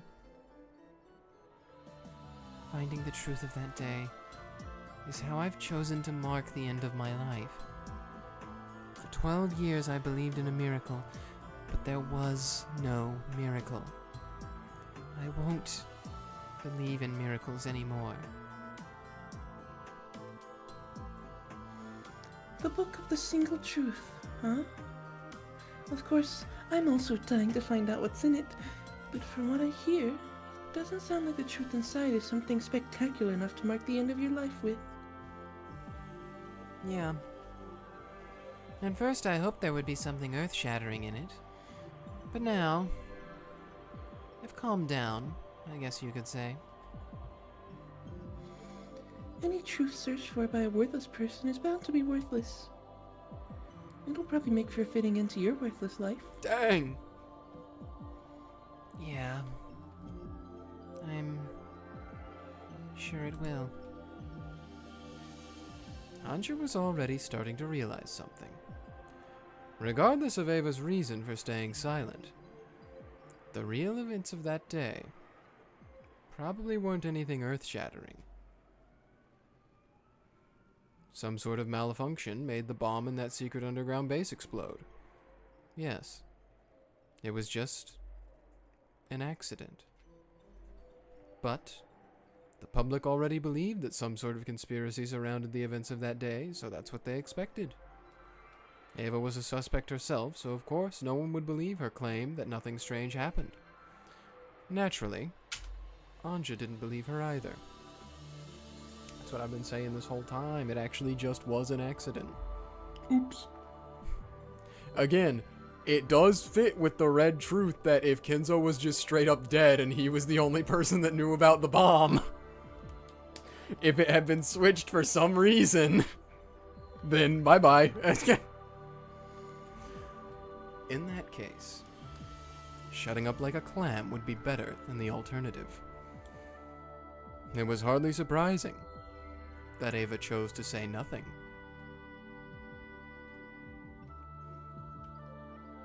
Right now, I don't feel any sense of accomplishment. I just feel sort of worn out and listless. Being able to withstand the truth is what makes someone a witch of truth. Come it, ANGE. It looks like you don't possess that strength after all. If you did, you wouldn't be thinking about dying. You're right. I've dreamed that someone might come back for 12 years. I've just used Beatrice's cat box to shut away the truth, denying it for all that time. Erika currently using bullying to walk ANGE off the ledge. Yeah. You're so dumb for wanting this, idiot. You're so... Yeah, you you're really are right. worthless. Steps back. Yeah.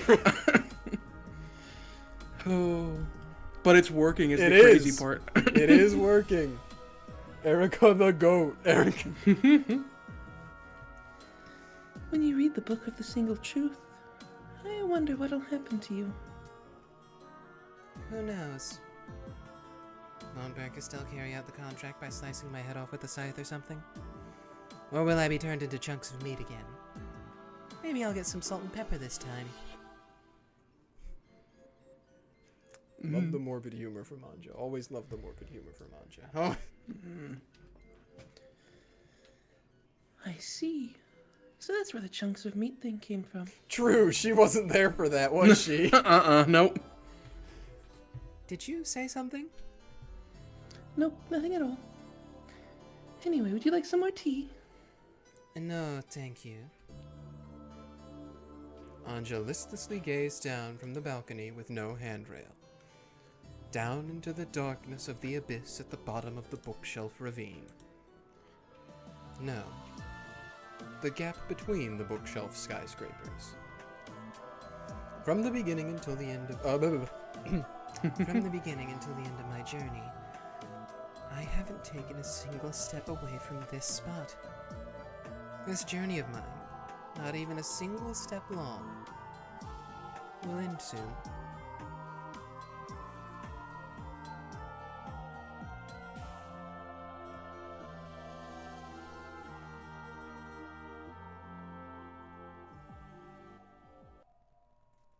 Hello, the music? What are those lines of light flowing around at the bottom? Oh, those? Probably a group of guests coming to the Great Lady Aurora's party. Guests?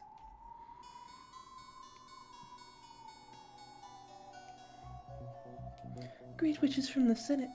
Voyager witches who are trying to escape boredom in their endless travels.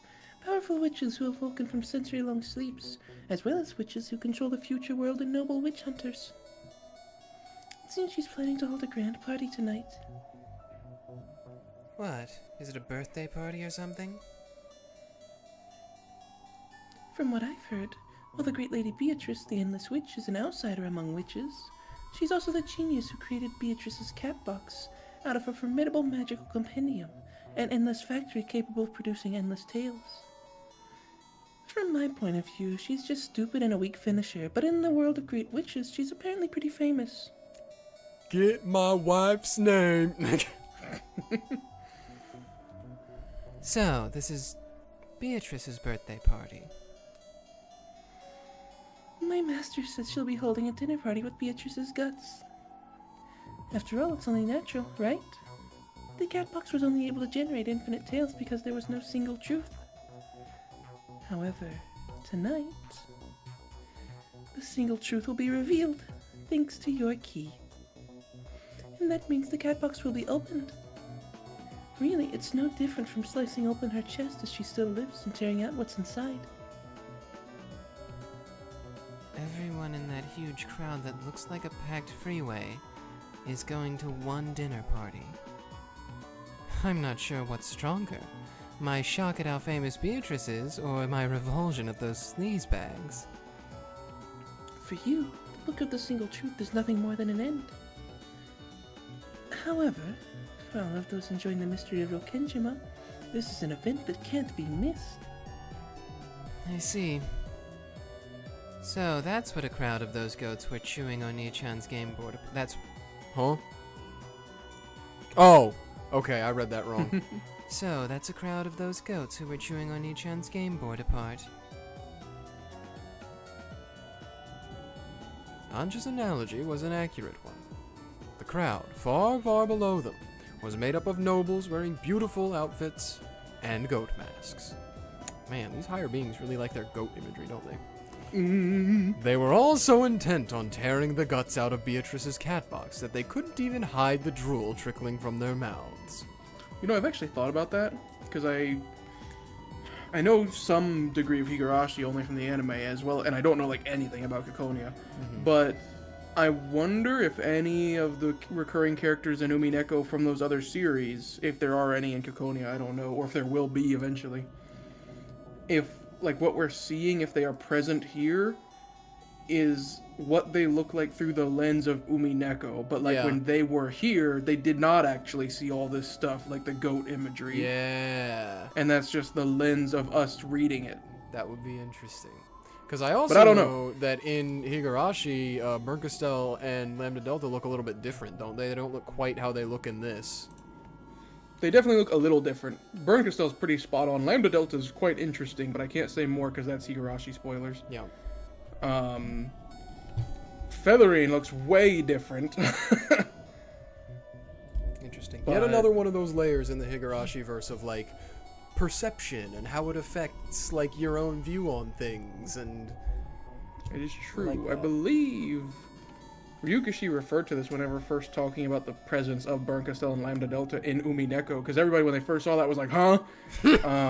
And they're very integral to the story, too. Yes. They're not like side characters. They're not like, They're not here's a little cameos. Easter egg. Yeah, like... I believe that he had said that to him, reusing characters from different stories is like having different actors in different movies.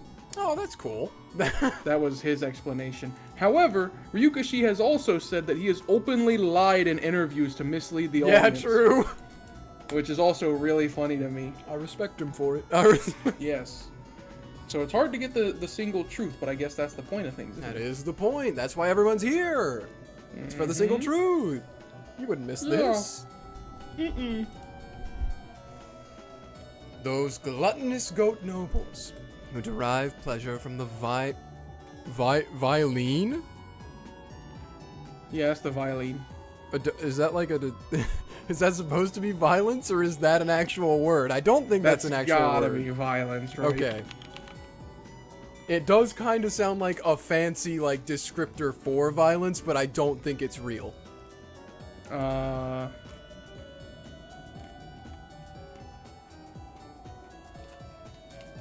Yeah, no, it's gotta be violence. Okay. Those gluttonous goat nobles who derive pleasure from the violence of exposing the truth were in a line of cars heading towards the meeting place. That's a funny image to think about. Burnkastel driving a car, Lambda Delta driving a car, Featherine driving a car. I would kill for artwork of them doing that. I'm going to merge now. Yeah, true. What would they drive? What cars would they drive? Based off of their personalities. Lambda Delta would have a giant SUV. Yeah. I'm envisioning the old Family Guy clip of the guy watching Madagascar in his car, in his Jeep. Those animals are so funny! Yeah. They make me want to merge without looking. Yep. Burn Castell, I don't know what she would drive. I feel like she would drive a really like fancy, like one of those like collector Japanese cars that have the lights that pop out of the hood. Maybe, but she gets so hateful sometimes. I wouldn't be surprised if she drove like a truck, so if someone got her angry, she could just Ford run them off the road. F-150. Yeah. Or if there's some car that has that strength, but I don't think there's a car that could match like a truck in strength. She could have Or a both. Batmobile. I don't know. What would Featherine drive? Featherine would probably drive like a jalopy. The first car produced in Japan. That's Featherine's car. Yeah. You can hear it and smell it coming before you ever see it.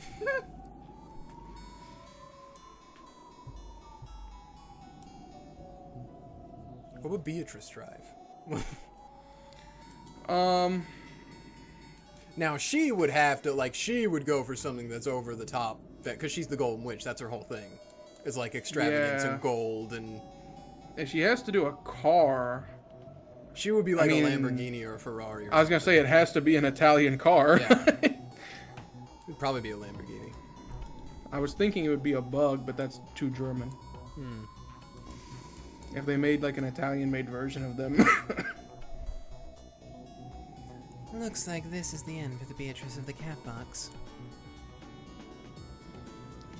Beato and the others have holed up in the Golden Land, the last remnants of the game board. Feather and Beato have strengthened their defenses and have destroyed the first wave, but they won't be able to stop the second. My master has given me an armada capable of destroying the very concept of defensive measures. The Golden Land's ramparts are as good as gone. You're forgetting that they have a Voyager Witch on their side. They don't know that. They don't know that, true. You're missing crucial information, that is what I should say, not forgetting. They've got their trump card, super paper. Yeah, it's crinkly. And cute. Those goats who appeared all over the island, they're the personification of random opinions in the future, and all of them want this island's tale to be a tragedy. That's right. Those goats keep getting born from the sea of the internet. That first wave was just the riffraff. The second wave will be entirely different. It's made up of the best, elite goats selected from the crowd that are capable of denying all the cowering pieces one by one. In total, they number in the hundreds of thousands. 100,000 people to deny the existence of a few dozen hiding on an island. Looks like this is it for Oni-chan, too. Are you sure you're ready?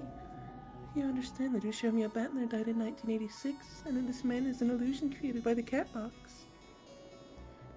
Yeah. I understand. Regardless of whether he's my real brother or an illusion, regardless of whether he's who I'd like him to be or not, the Bather who created this game board for my sake will die. No, I'm just going to accept the fact that he was already dead, so it's not like he's actually going to die. Anja thought to herself, shouldn't performing her brother's last rites be her responsibility? This was her final trial, which she had assigned to herself. All of those people down on the game board were the personification of Anja's naivete. By denying the existence of all of them, wouldn't she finally be able to accept the truth? No, that's not right. I'm not being honest. Even with myself. That bizarre Halloween party may have been an illusion, but that didn't make it any less heartwarming. Oni-chan said it himself. True, that Halloween party may have been an illusion. However, he was trying to use that party to tell me something. About that second wave. My master has appointed me to be their commander. Leave it to me, Anja-san. My master isn't so malicious that she'd make you dirty your own hands. Yes, that might be kind of her. These are my lingering attachments we're talking about. I should be grateful to Bernkastel. If she really were cruel, she would probably have ordered me to take charge of the second wave and execute my own family. Comrade ANGE, you're wits of truth, aren't you? That's right. Probably. Then accept the truth, okay? Finally, after 12 years, the single truth lies before you. I'll just sit around here until Bernkastel breaks the seal. You'll probably be summoned as a guest for the party. We've got a mirror, so maybe you should wipe the sleep from your eyes. And maybe you should shave before heading out to battle.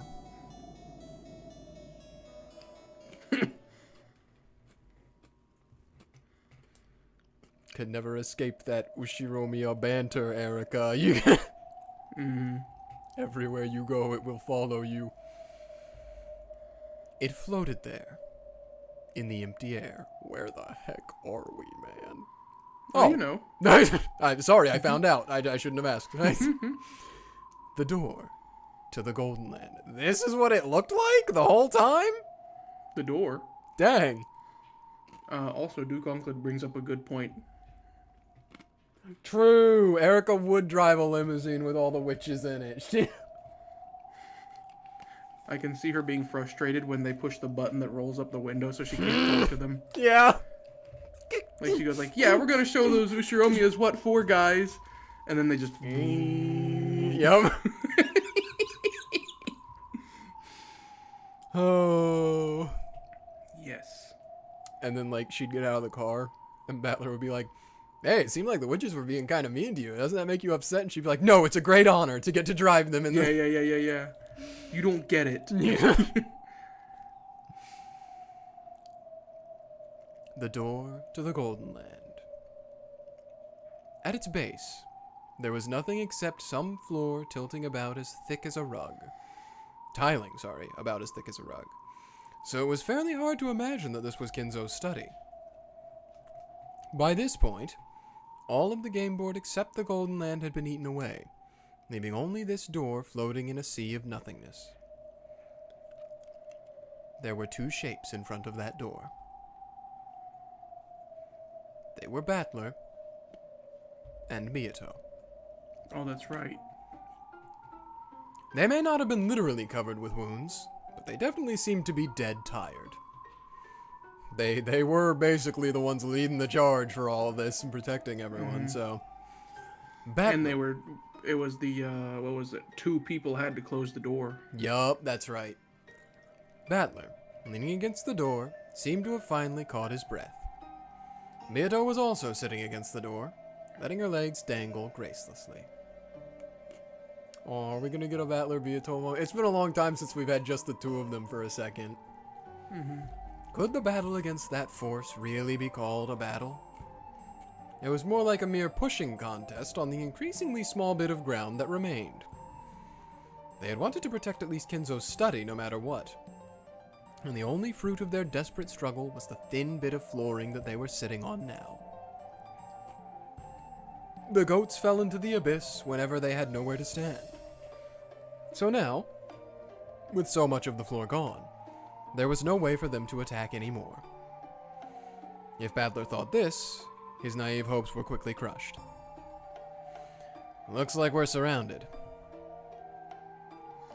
They probably planned to gather their forces and crush us in a single stroke. Ships? The dang sail! Look at the emblem What? on the sail! Oh. Hey, I saw that somewhere. That was in the fighting game. Stretching across the ocean horizon that surrounded the door at their backs was an encirclement of countless large sailing ships. As they could clearly see, the decks of those ships were packed with goats. So it's a literal armada. I wasn't even thinking that it was... It's a literal armada. with some of the more foolish and overeager ones spilling over the edges into the emptiness below. Dang. I've gone through a lot of crazy stuff in your games, but being surrounded by pirate ships is definitely a first for me. They probably do possess the strength to break through the Golden Land's perimeter. Those cannons are no bluff. Doubtless, they will lead. I don't even know. They will be able to use those to smash through this door and pour in. Lead is an anagram of Abel. Your brain might have rearranged it. I don't know. No, it isn't. No. Is it not? L-E-A-D? There's no D. Oh, you're right. I flipped around the B. Lieb. Oh. Thanks, though. Thanks for trying for It'll me. be able. Along the sides of each ship were several open gun ports, each with a cannon pointing at the door. If this many ships all around them fired all of those at once, there was no point trying to imagine what would happen next. Battler and Beato grimaced and hung their heads. How long would the Golden Land perimeter hold out against those cannons? I do not know. However, since they are still awaiting reinforcements after amassing that many soldiers, I doubt the barrier will break that easily. True. I can't think of any other reason to delay your attack without even sending terms for surrender. I hope we can take advantage of this time they give us. Time is always the ally of the weaker side. After all, we can always hope for a miracle. Though it might just lead us further into despair. At that moment, something small and hard hit Battler in the forehead. Ow! The heck is this? Konpaito? It's me! I know where Bryn and the others are! The candy was Lambda Delta's transformed body. Dang! She turned herself into a gum. Funniest thing ever, Battler. She was the only one of their allies capable of crossing the Sea of Fragments. Who would have thought at the beginning of all of this that Lambda Delta was gonna be an ally in the end, huh? They chalked her up hard when you first meet her to be quite the terrible opponent to Battler. Mm-hmm. But anyway, maybe that'll still come true. Spectacular! That's the Great Lady Lambda Delta for you. They can see us here. Let's talk inside. This is starting to get messy. Got it. Is anyone there?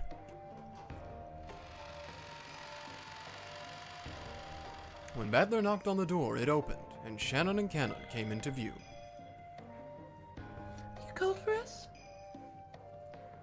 My apologies, but we need you two to keep a lookout. Leave it to us. When they begin their attack, don't worry about fighting them. Escape to the Golden Land as soon as they start. Don't worry about closing the door. But that means... They're planning to ignore the door and smash the Golden Land directly. Making a last stand here won't do any good. I understand. We'll take care of things here, so go inside and work on a counterattack. We shall. I'm counting on you. Bells are ringing. Yeah, I was hearing that. Ding. Battler and Beato traded places with Shannon and Cannon and returned to the Golden Land.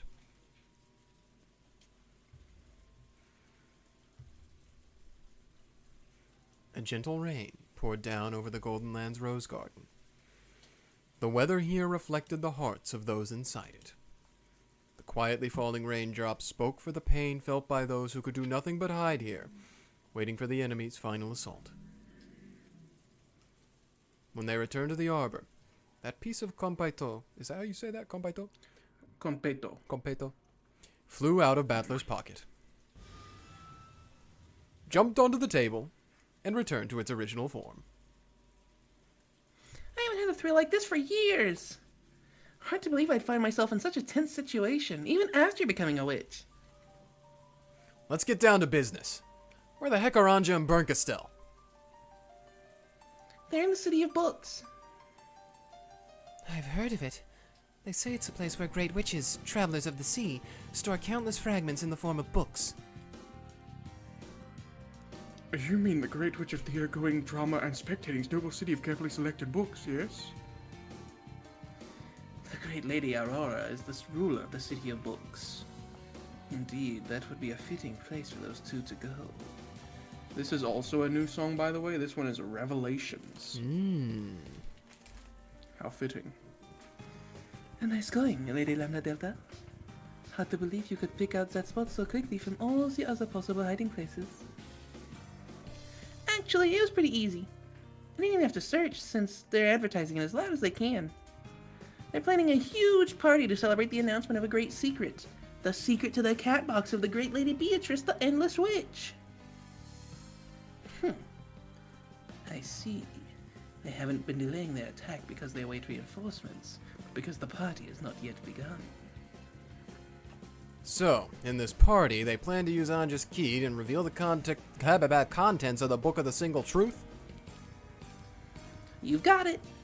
Aurora hasn't held an event like this for ages, and she's gathering VIP guests from all over the place. The Book of the Single Truth will probably be the party's final showpiece. That means we still have a shot at taking Ange and the key back. Time-wise, that may be true. However, there's a really simple and obvious problem.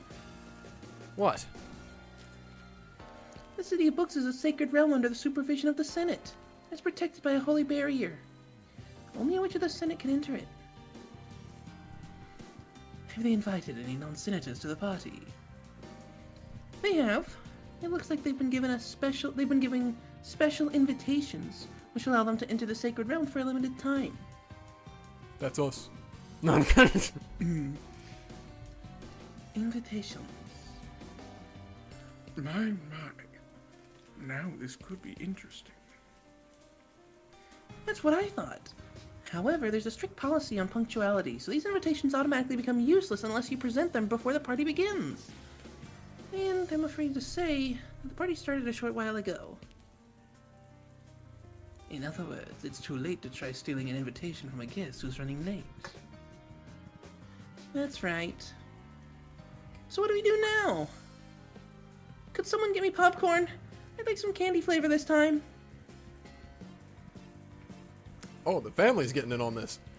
As an they're outsider. ready, man. I mean, I guess they kind of have to, or they're all gonna die. So, like, it's literally do or die right now. So everyone, put your brains together. You're the Ushiromiyas. You could do this. You're the great Ushiromiya family. I bet you could beat a bunch of witches.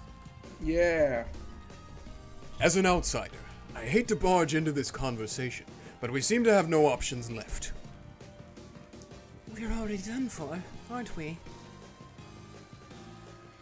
Can't we do anything except sit here until they attack? There must be something we can do. That's right.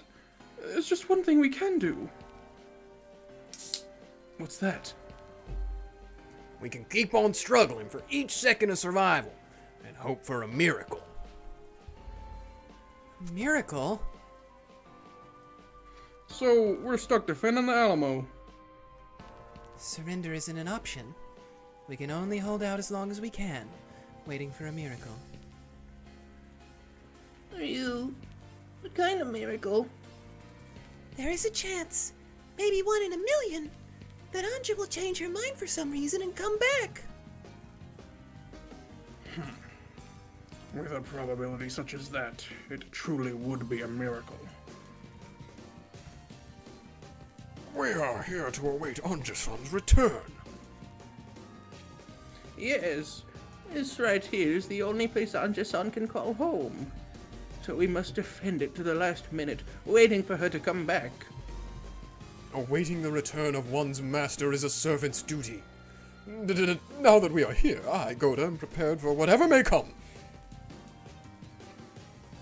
Battler-sama. All of us are prepared. We of the Shyster Sisters Imperial Guard will fulfill our oath and remain by the great Lady Beatrice's side until the bitter end.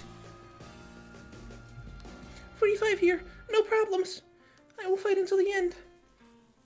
Finally, a fitting place to dine, yeah. No problems for Fartenia.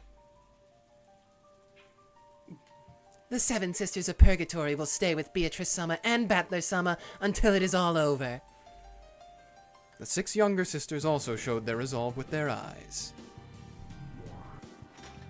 Einzern Jungfrau will serve until the end. The former SSVDs got your back too. And I ask that you lend us your power as well. Me? No way. Didn't I just give you some excellent intel? I think I've done more than my fair share, don't you? But it'll be fun. It'll be... How do you know that Ange-chan is in the City of Books? I saw it with my own eyes, of course. I never trust anything unless I see it for myself. Which means you're qualified to enter the sacred realm called the City of Books, right? Indeed. The great Lady Lambda Delta is a witch of the Senate, after all. Lambda Delta. What's with you guys? You ain't gonna tell me to do more work, are you? Please, please, please, please, please, please, please. My, what an unexpected development! Lady Lambda Delta is the only one who can enter the City of Books. Could this possibly mean That this is Lady Lambda Delta's time to shine? Enough kidding around! Are you people crazy? You're telling me to go all by myself and sneak into there one more time and then bring Ange back out here? The several dozen people surrounding Lambda Delta all nodded in unison. Yep. How stupid can you be? If I save Ange, I'll be crashing the Great Aurora's party, get it? I'd have the whole world as my enemy. And what's in it for me? Nothing, obviously. There's nothing you could possibly offer me that'd be worth getting on the bad side of Aurora and her monster friends. You'd get to be the hero for once, Lambda. You'll get to see a happy ending where Aurora and Bernkastel's schemes are crushed. Ange comes back, and everyone makes peace with one another. What do you say, Lady Lambda Delta? There could be no greater thrill. If you pulled off such a marvelous feat, you would be able to forget your illness for 1,000 years, would you not? We're begging you, Lambda Delta. Lend us your power. It really is. Please, please, we're begging you. Help us save Anja. Everyone surrounded Lambda Delta, asking for her help. Please, Lady Lambda Delta. Only you can do this. Give us your strength. I'll show you the greatest of tales. And you'll get to see it from the front row. So please, lend us your strength. Shut up! Shut the hell up!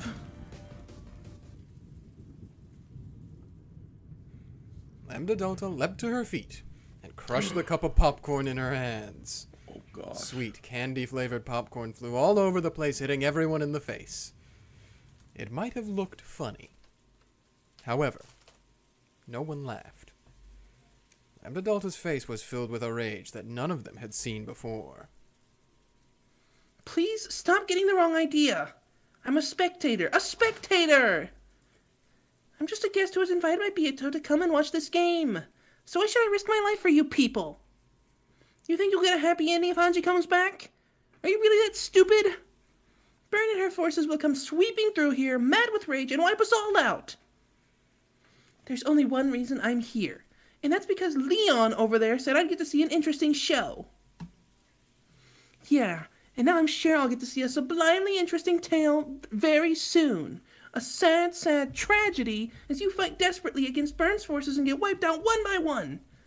Oh, I'm sure you'll each get one last time to shine as you're torn apart.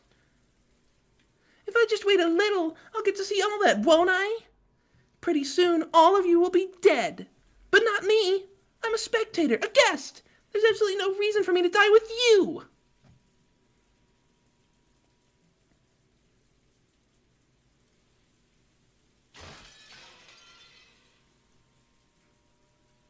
No one was able to say a word. In the still silence, when there was no sound except that of the rain, even Lambda Delta finally hung her head in dismay. Whoa. No way. I'm totally lame, aren't I? Sure, if I stood up right now and said, "Leave it to me," my popularity would surge and I'd probably make it into the top 3 in the next character ranking contest. But still, unlike the rest of you, I'm not a character who appears in the story. I can't die. It's like it's midnight and you're telling me the climax of the show is coming up next. But tomorrow's Monday and I've got early cleaning duty at school. We live in completely different worlds. And so...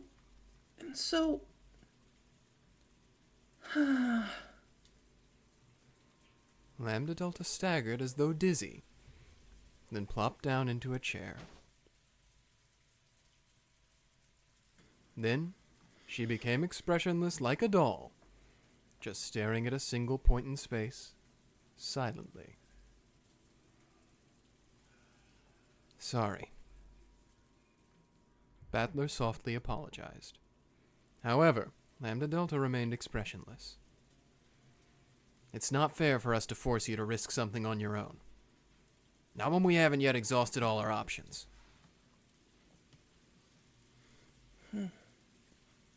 We'll fight here and defend this spot until the last moment.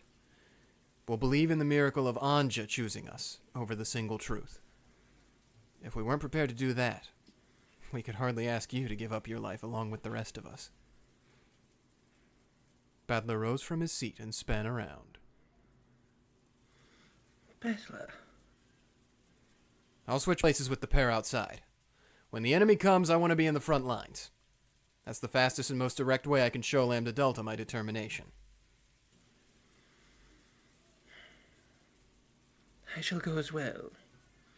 Teacher, please find Lady Lambda Delta some more popcorn. Beato. I know ANGE will return. Without belief, even miracles that might have occurred will not. You can't win a lottery unless you buy a ticket. Beato also stood up and followed Battler.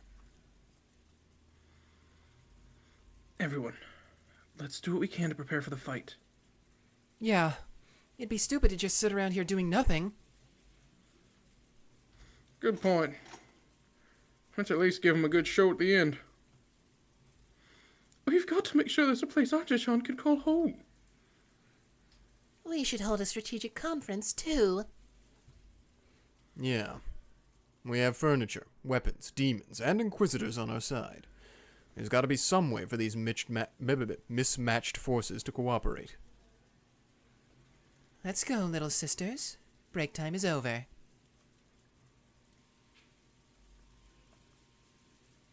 Shyster troops, rise. The humans and illusions all rose to their feet and left the arbor. Afterwards, only Lambda Delta remained, still staring blankly at a point in empty space.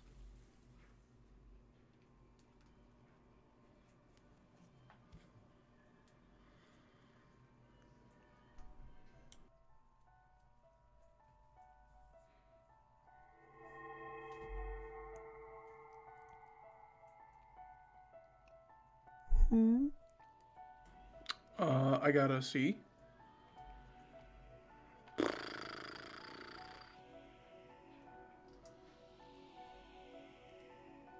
I have no idea. I think it's me, maybe?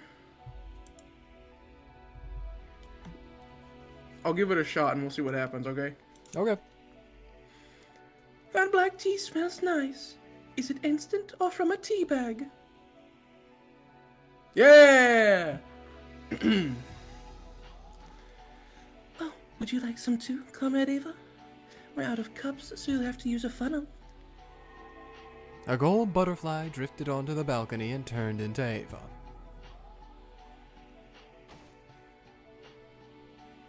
How's Berncastel doing?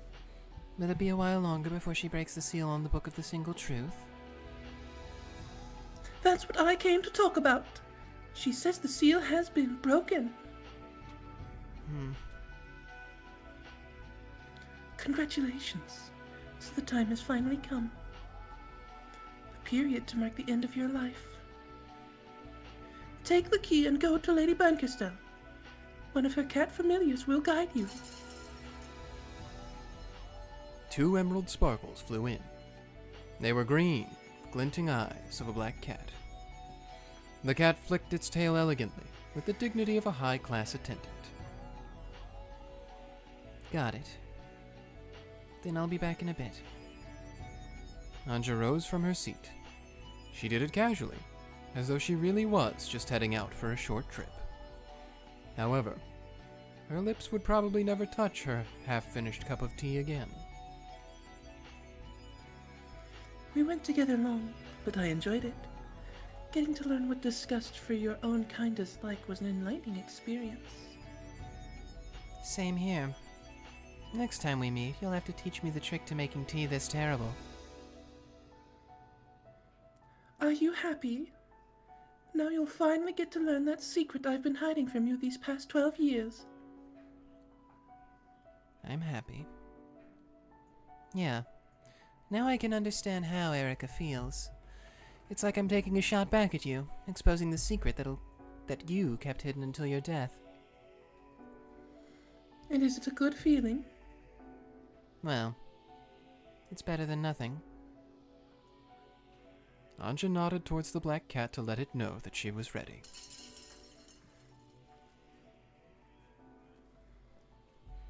The cat nodded back in a refined manner, indicated that it wanted Anja to follow, and leapt from the balcony. Without turning back, Anja followed it, jumping out into the air as though swimming. Ava watched her go. An expression of ridicule and scorn failed to cross her face. Good luck, ANGE. This is the path you've chosen. You aren't 6 years old anymore. You're 18. Choose how to live your own life. What an overprotective aunt you are. I'm going to watch the ceremony. What about you? It's almost time to begin the attack, so I'm heading for the ships. I've got to go pick up Beato's corpse. Everyone at the party can have her guts, but I get to keep her skin, so let's stuff and mount it. So, even Rokkenjima's tale, which was wrapped in a veil of mysteries, is about to meet its end. Which means it's also the end for you. I mean, you are a piece from there, right? A piece is all I am! The role of a piece is to remain faithful to its role until the game ends. It's not a piece's place to worry about what happens after the game is over. True. And it's the same for me. Let's both enjoy this time while we have it. Well then, allow me to take my leave. Later. Good luck with your work. After exchanging elegant bows, the 2 witches vanished at the same time. Nothing remained except some half-finished teacups and the aroma of the tea itself.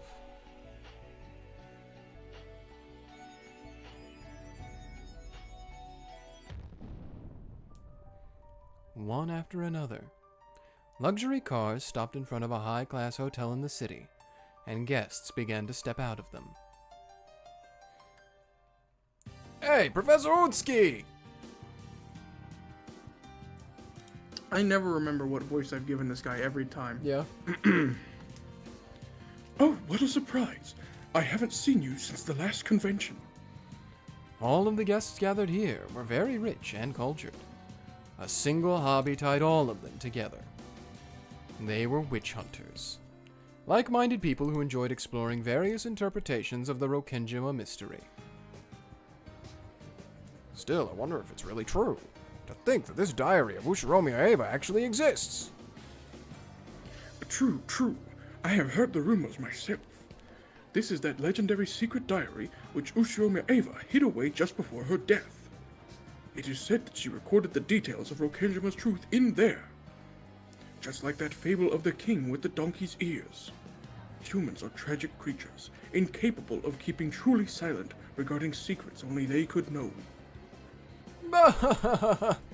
From what I've heard, a collector from Dubai offered to buy it for $10 million.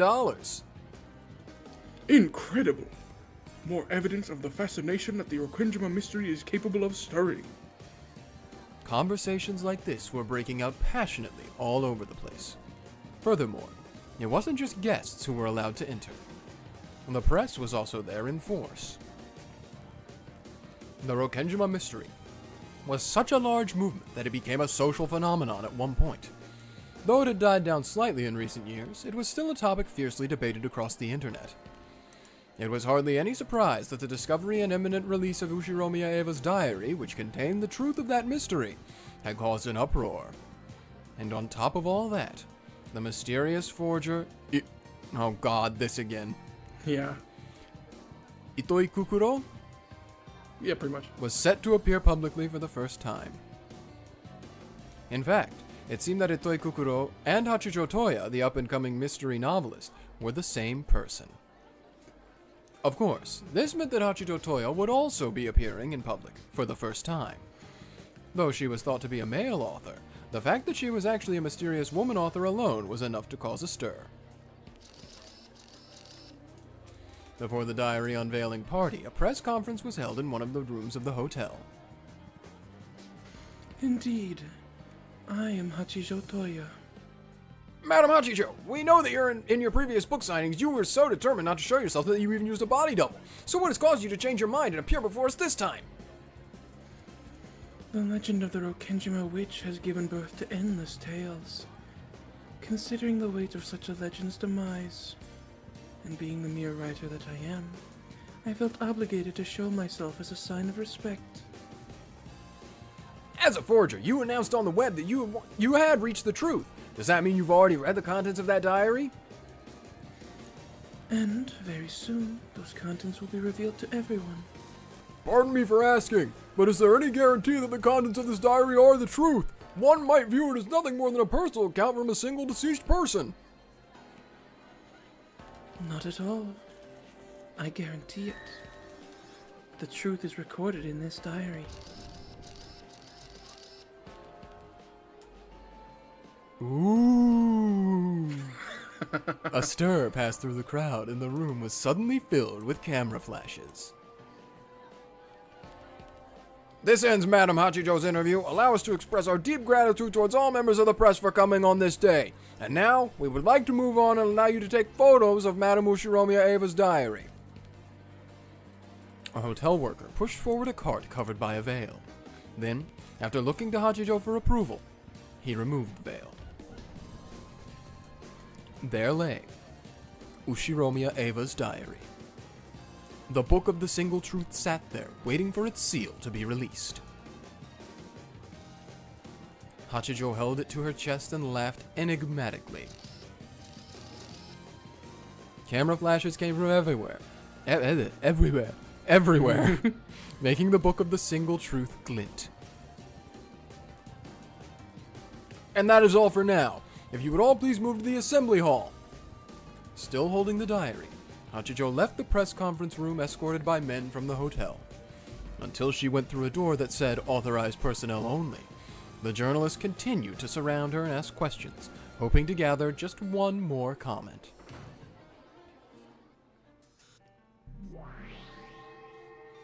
When the door slammed shut, the world twisted. The hotel employees became black cats wearing capes. She makes them wear capes? Hachijo had turned into Featherine. Things are getting pretty crazy out there. Did you enjoy it? How tiring. Still, that went well. And yet, this diary truly is heavy. Featherine tossed the diary and Bernkastel caught it.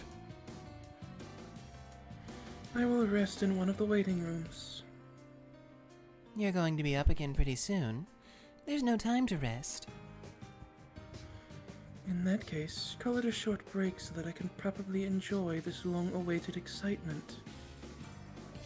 I need to borrow that book. I promised Anja that I'd show her first. I see. In that case, do as you please. That's the face that I hate. I hate when she makes that face. You don't like that one? No, I don't know. I don't know why. Having her open her eyes wide, I don't like it. It's a little uncanny. Yeah. Featherine left, followed by her cat attendants. After watching her until she was out of sight, Bernkastel disappeared as well.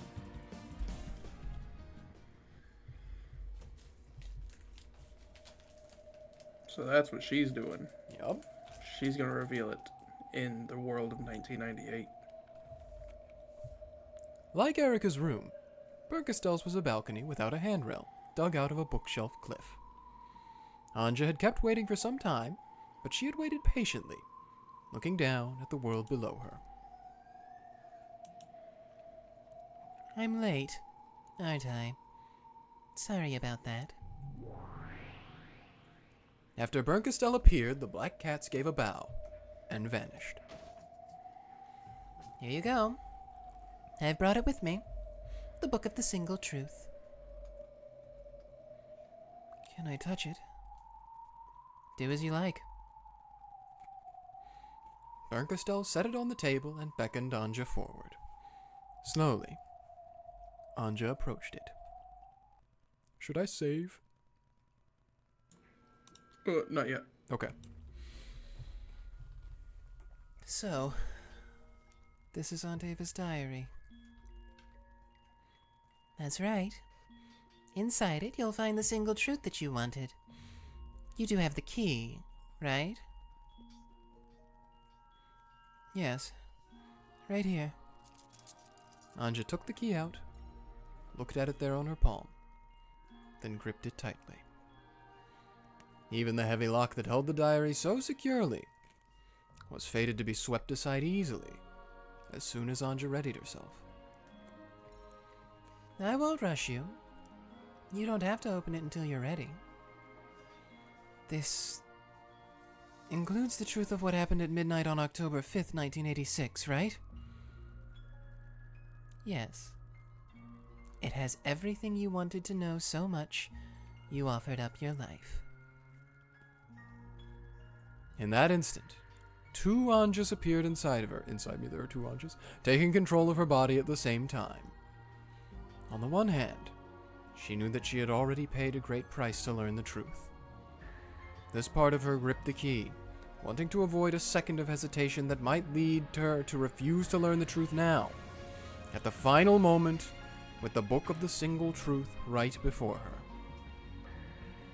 On the other hand, a feeling as though she was betraying the brother and family who watched over her warmly made her bite her lower lip.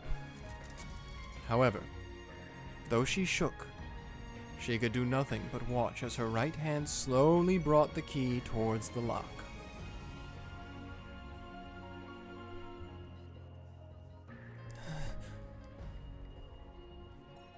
What am I hesitating for?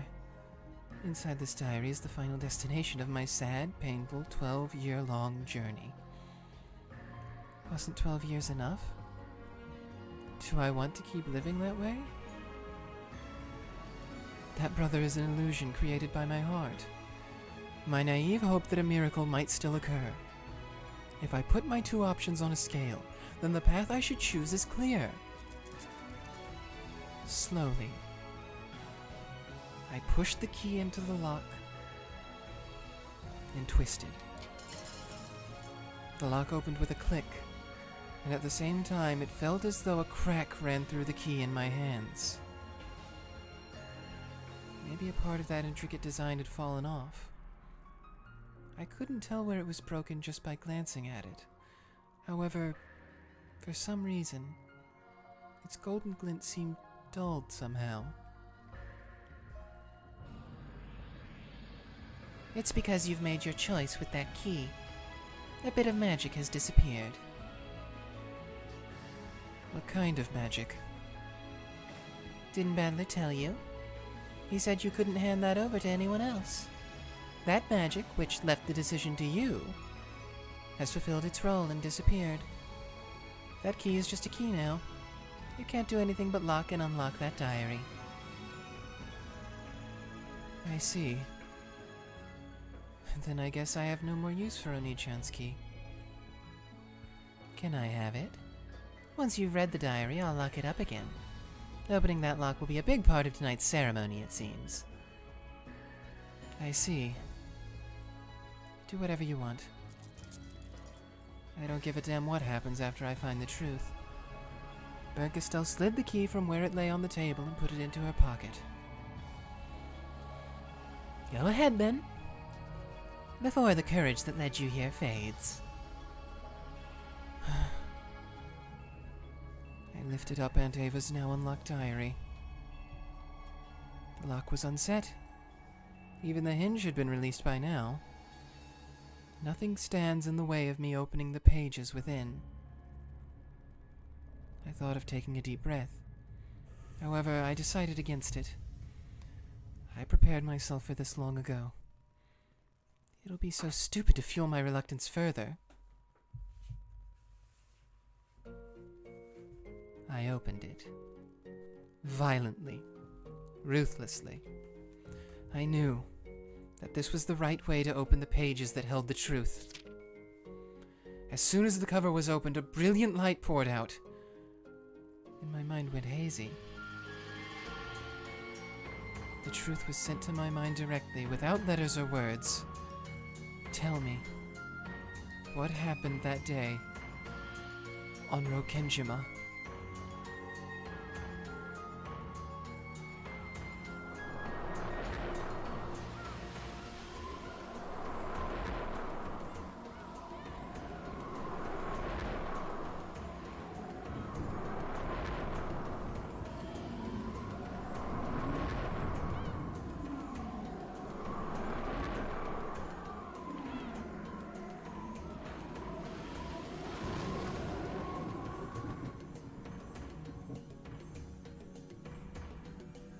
My consciousness returned gradually. Nothing was written in the open book before me. Of course. This was my own blank and empty notebook. I was at school, just sitting idly with my notebook open. The world had stopped. The hands on the clock had stopped too. In that case, the auditorium should have been filled with silence. However, I could hear a small commotion. In this world of suspended time, I could see dark shapes sneaking about in the shadows of the unmoving students. They were students with goat heads. They were sneaking glances at me from behind the frozen students, whispering something to each other. I know. I can hear them. Everybody knows. One after another, students with goat heads grew out of the shadows all over the room. They slipped around all the students stopped in time and gathered around me. Then, they all jeered out something in unison and, as if they knew I could hear, showered me with giggles and gossip and sneers. However, nothing that came from the goat's mouth reached my ears as words. This was a world without letters or words, so no words reached me. However, their emotions and meanings did reach me. So I knew what it was they were saying. And then, I was able to visualize it. One after another, the goats opened their massive jaws, showing their fangs that dripped with saliva, and came forward to bite me. Time was stopped for me. I was aware, but I could not move. That wasn't literally true. However, I was pretending that I couldn't hear, so I couldn't move. The goats bit me all over my body, leaving their fang marks licking me. Maybe they didn't like the taste of my clothes. Taking advantage of the fact that I couldn't move, they chewed through my clothes one by one. Over and over again, the goats stuck out their tongues, their jaws, their fangs into my naked body. I was covered with drool and bitten all over. Bright red teeth marks were left behind as sharp fangs pierced my skin, leaving trails of blood. They licked up that blood like real goats, hurting and humiliating me. As I hung my head, one of the goats pulled on my hair, forcing me to look up, and spoke. They didn't say it with concepts, but with words I could hear. However, they weren't words of the human world. They were a witch's words. The red truth which signifies truth that is certain. This is the truth of the Rokkenjima incident. I won't accept it. It doesn't matter if you accept it or not. This is the truth. After all...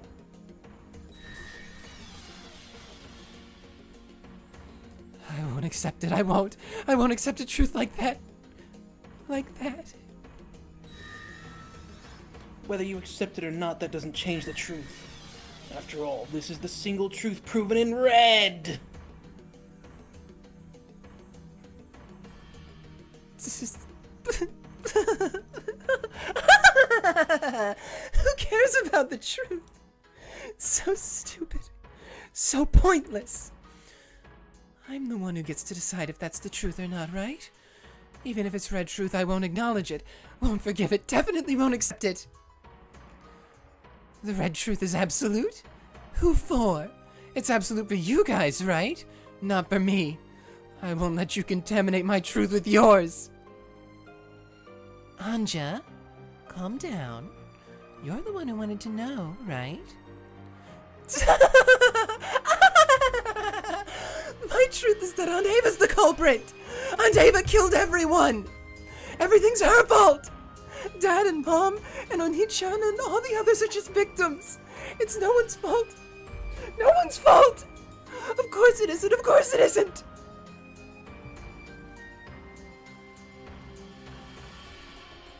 I should probably read that in Ava's voice, huh? Yep. Your aunt will always be on your side, Anja-chan.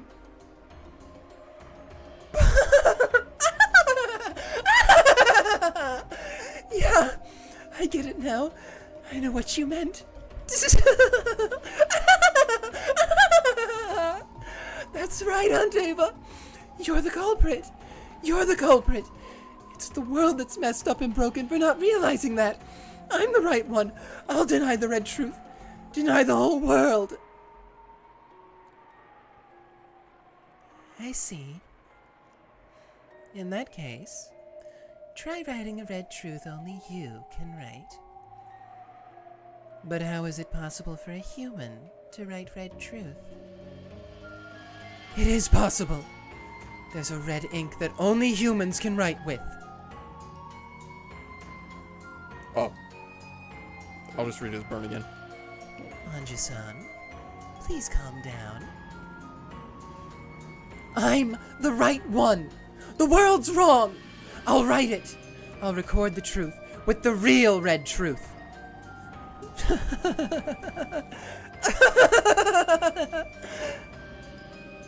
20 requesting urgent support on the roof.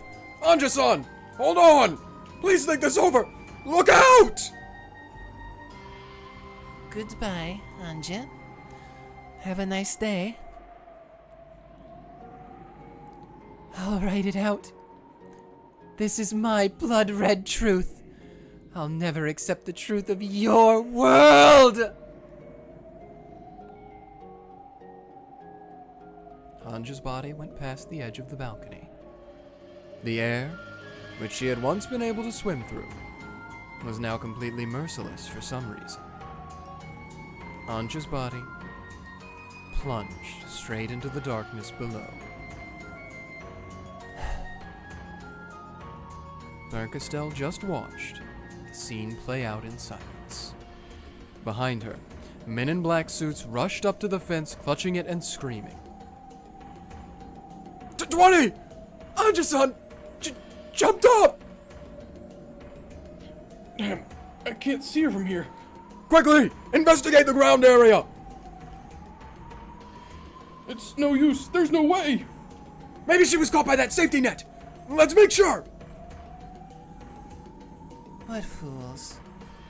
If You jumped straight down from this height. Do you really think such a flimsy safety net could possibly save you?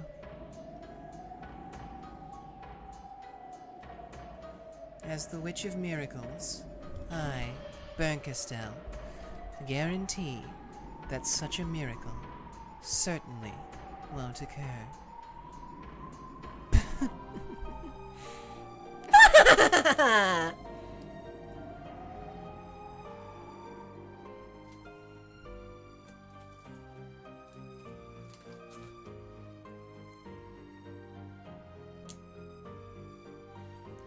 Ange's body fell from the skyscraper-like bookshelf and slammed against the floor of the City of Books. Looking down from Bernkastel's balcony, which was as high as a skyscraper's roof, did it look like a lovely red pressed flower? No. You couldn't see it at all. Just like how the death of a single lonely girl who rejected the world didn't matter to anyone in the world. She probably died instantly. It was only natural. She had fallen straight down from this height, after all. Is it even conceivable that she wouldn't die instantly after something like that? The index finger on the right hand of her corpse stuck out, as though it was tracing something. Could it be that, by some impossible miracle, she really had escaped an instant death? And could the red blood that had drained from her at the moment of her death have been the ink that drew her own personal red truth? However, no one would ever be able to tell what she had written. After all, the red blood pouring from her corpse had run over it all. I think that's you. Ava's the one who's been talking about her making her own choices.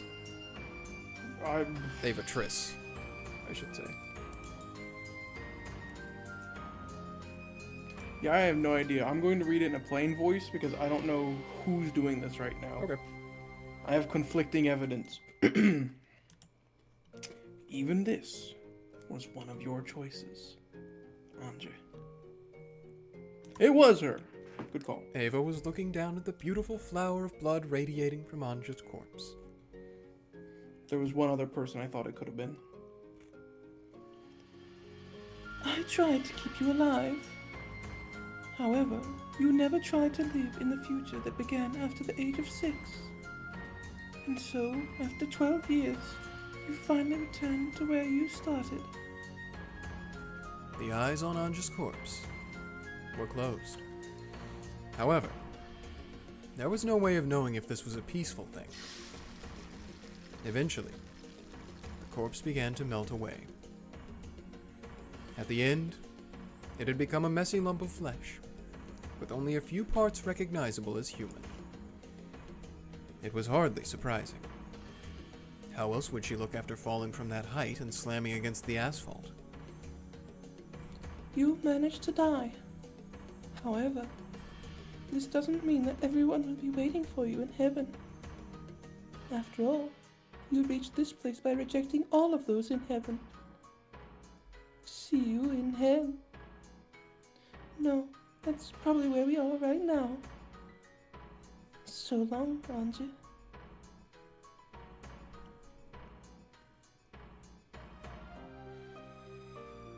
Ah, Ava. Perfect timing. Did you call for me, my master?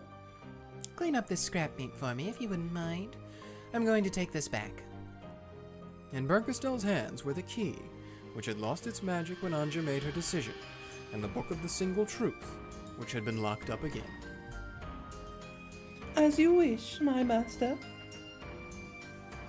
After looking down one more time, Bernkastel vanished. Once she had gone, Ava summoned some cat familiars and ordered them to clean up. The black cats gathered Ange's flesh and scattered limbs and threw them into a tin bucket. Even in this miserable form, Ange's soul was still living. Perhaps living is a poor description. She was unable to die. From now on, forever. She would drift along in the deepest depths of oblivion, covered by the dust of oblivion, until she finally disappeared. She continued to question herself. What did the truth mean to her? What was right? And where was the place she could call home? As her flesh began to cool, even the energy to ask these questions began to fade. Eventually, she would forget her everyday memories and even the reason why she was suffering. However, there was one thing she would never forget. And that was the anguish. From this point forth, she would suffer endlessly without even knowing why. By the time the cats finished flinging her corpse into the bucket and dumping it into the sea of nothingness, Ange had forgotten even her own name.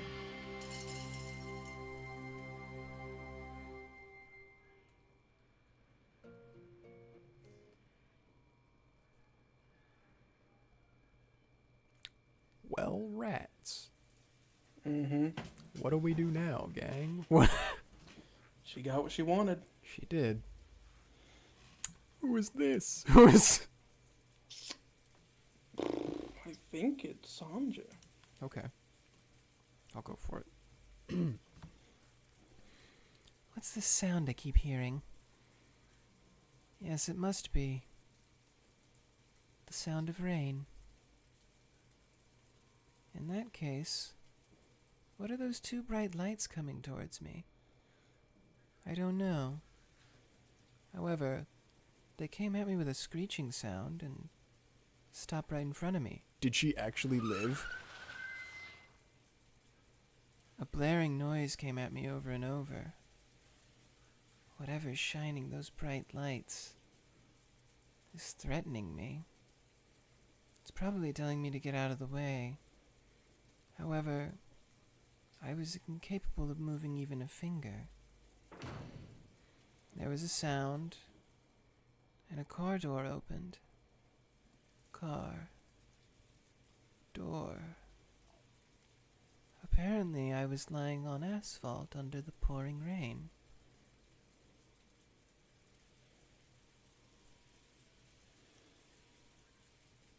That's the chapter. Wow. And that one was called The Book of Truth. Not gonna lie, I didn't know if she was actually gonna open it or not. She went for it. Yeah. Kudos to her resolve. Well, Now, yeah, do we want to there's stop here or only- do we want to keep going? I was going to tell you for your reference, there are only 3 chapters left. Hmm. And then the tea parties. So. Well. I'll leave it to you. They're all big uns, though, because as you Yeah. know with every episode, it's The farther we giant get climax. to the end. Yep. Well, I would say then, because I do have to drive in the morning, and it Yeah. probably wouldn't take us too late into the night, but just in case, because you never know with Umineko, I would say that's probably a good point to end this stream. That's fine. It's the end, so we'll savor our time with it. We don't want to... Yeah. What did Hachijo Toya / Featherine say? She never ate anything. She just... Killed it. Yeah, We're here to eat, not kill. exactly. Allow Beatrice to cook and all that. Yep. A Oh. dour note, Yeah. but who knows? A Maybe sliver of hope something can be here done. at the end with the possibility that Anja is still alive. In truth, I mean, I guess there's nothing really to be upset about, right? I mean, she got what she wanted. That was the whole game. She beat Battler. There is something to be upset about if you agree with Battler and Beatrice, Oh, yeah, definitely. which I personally do. But I can understand where Anja's reasoning was coming from.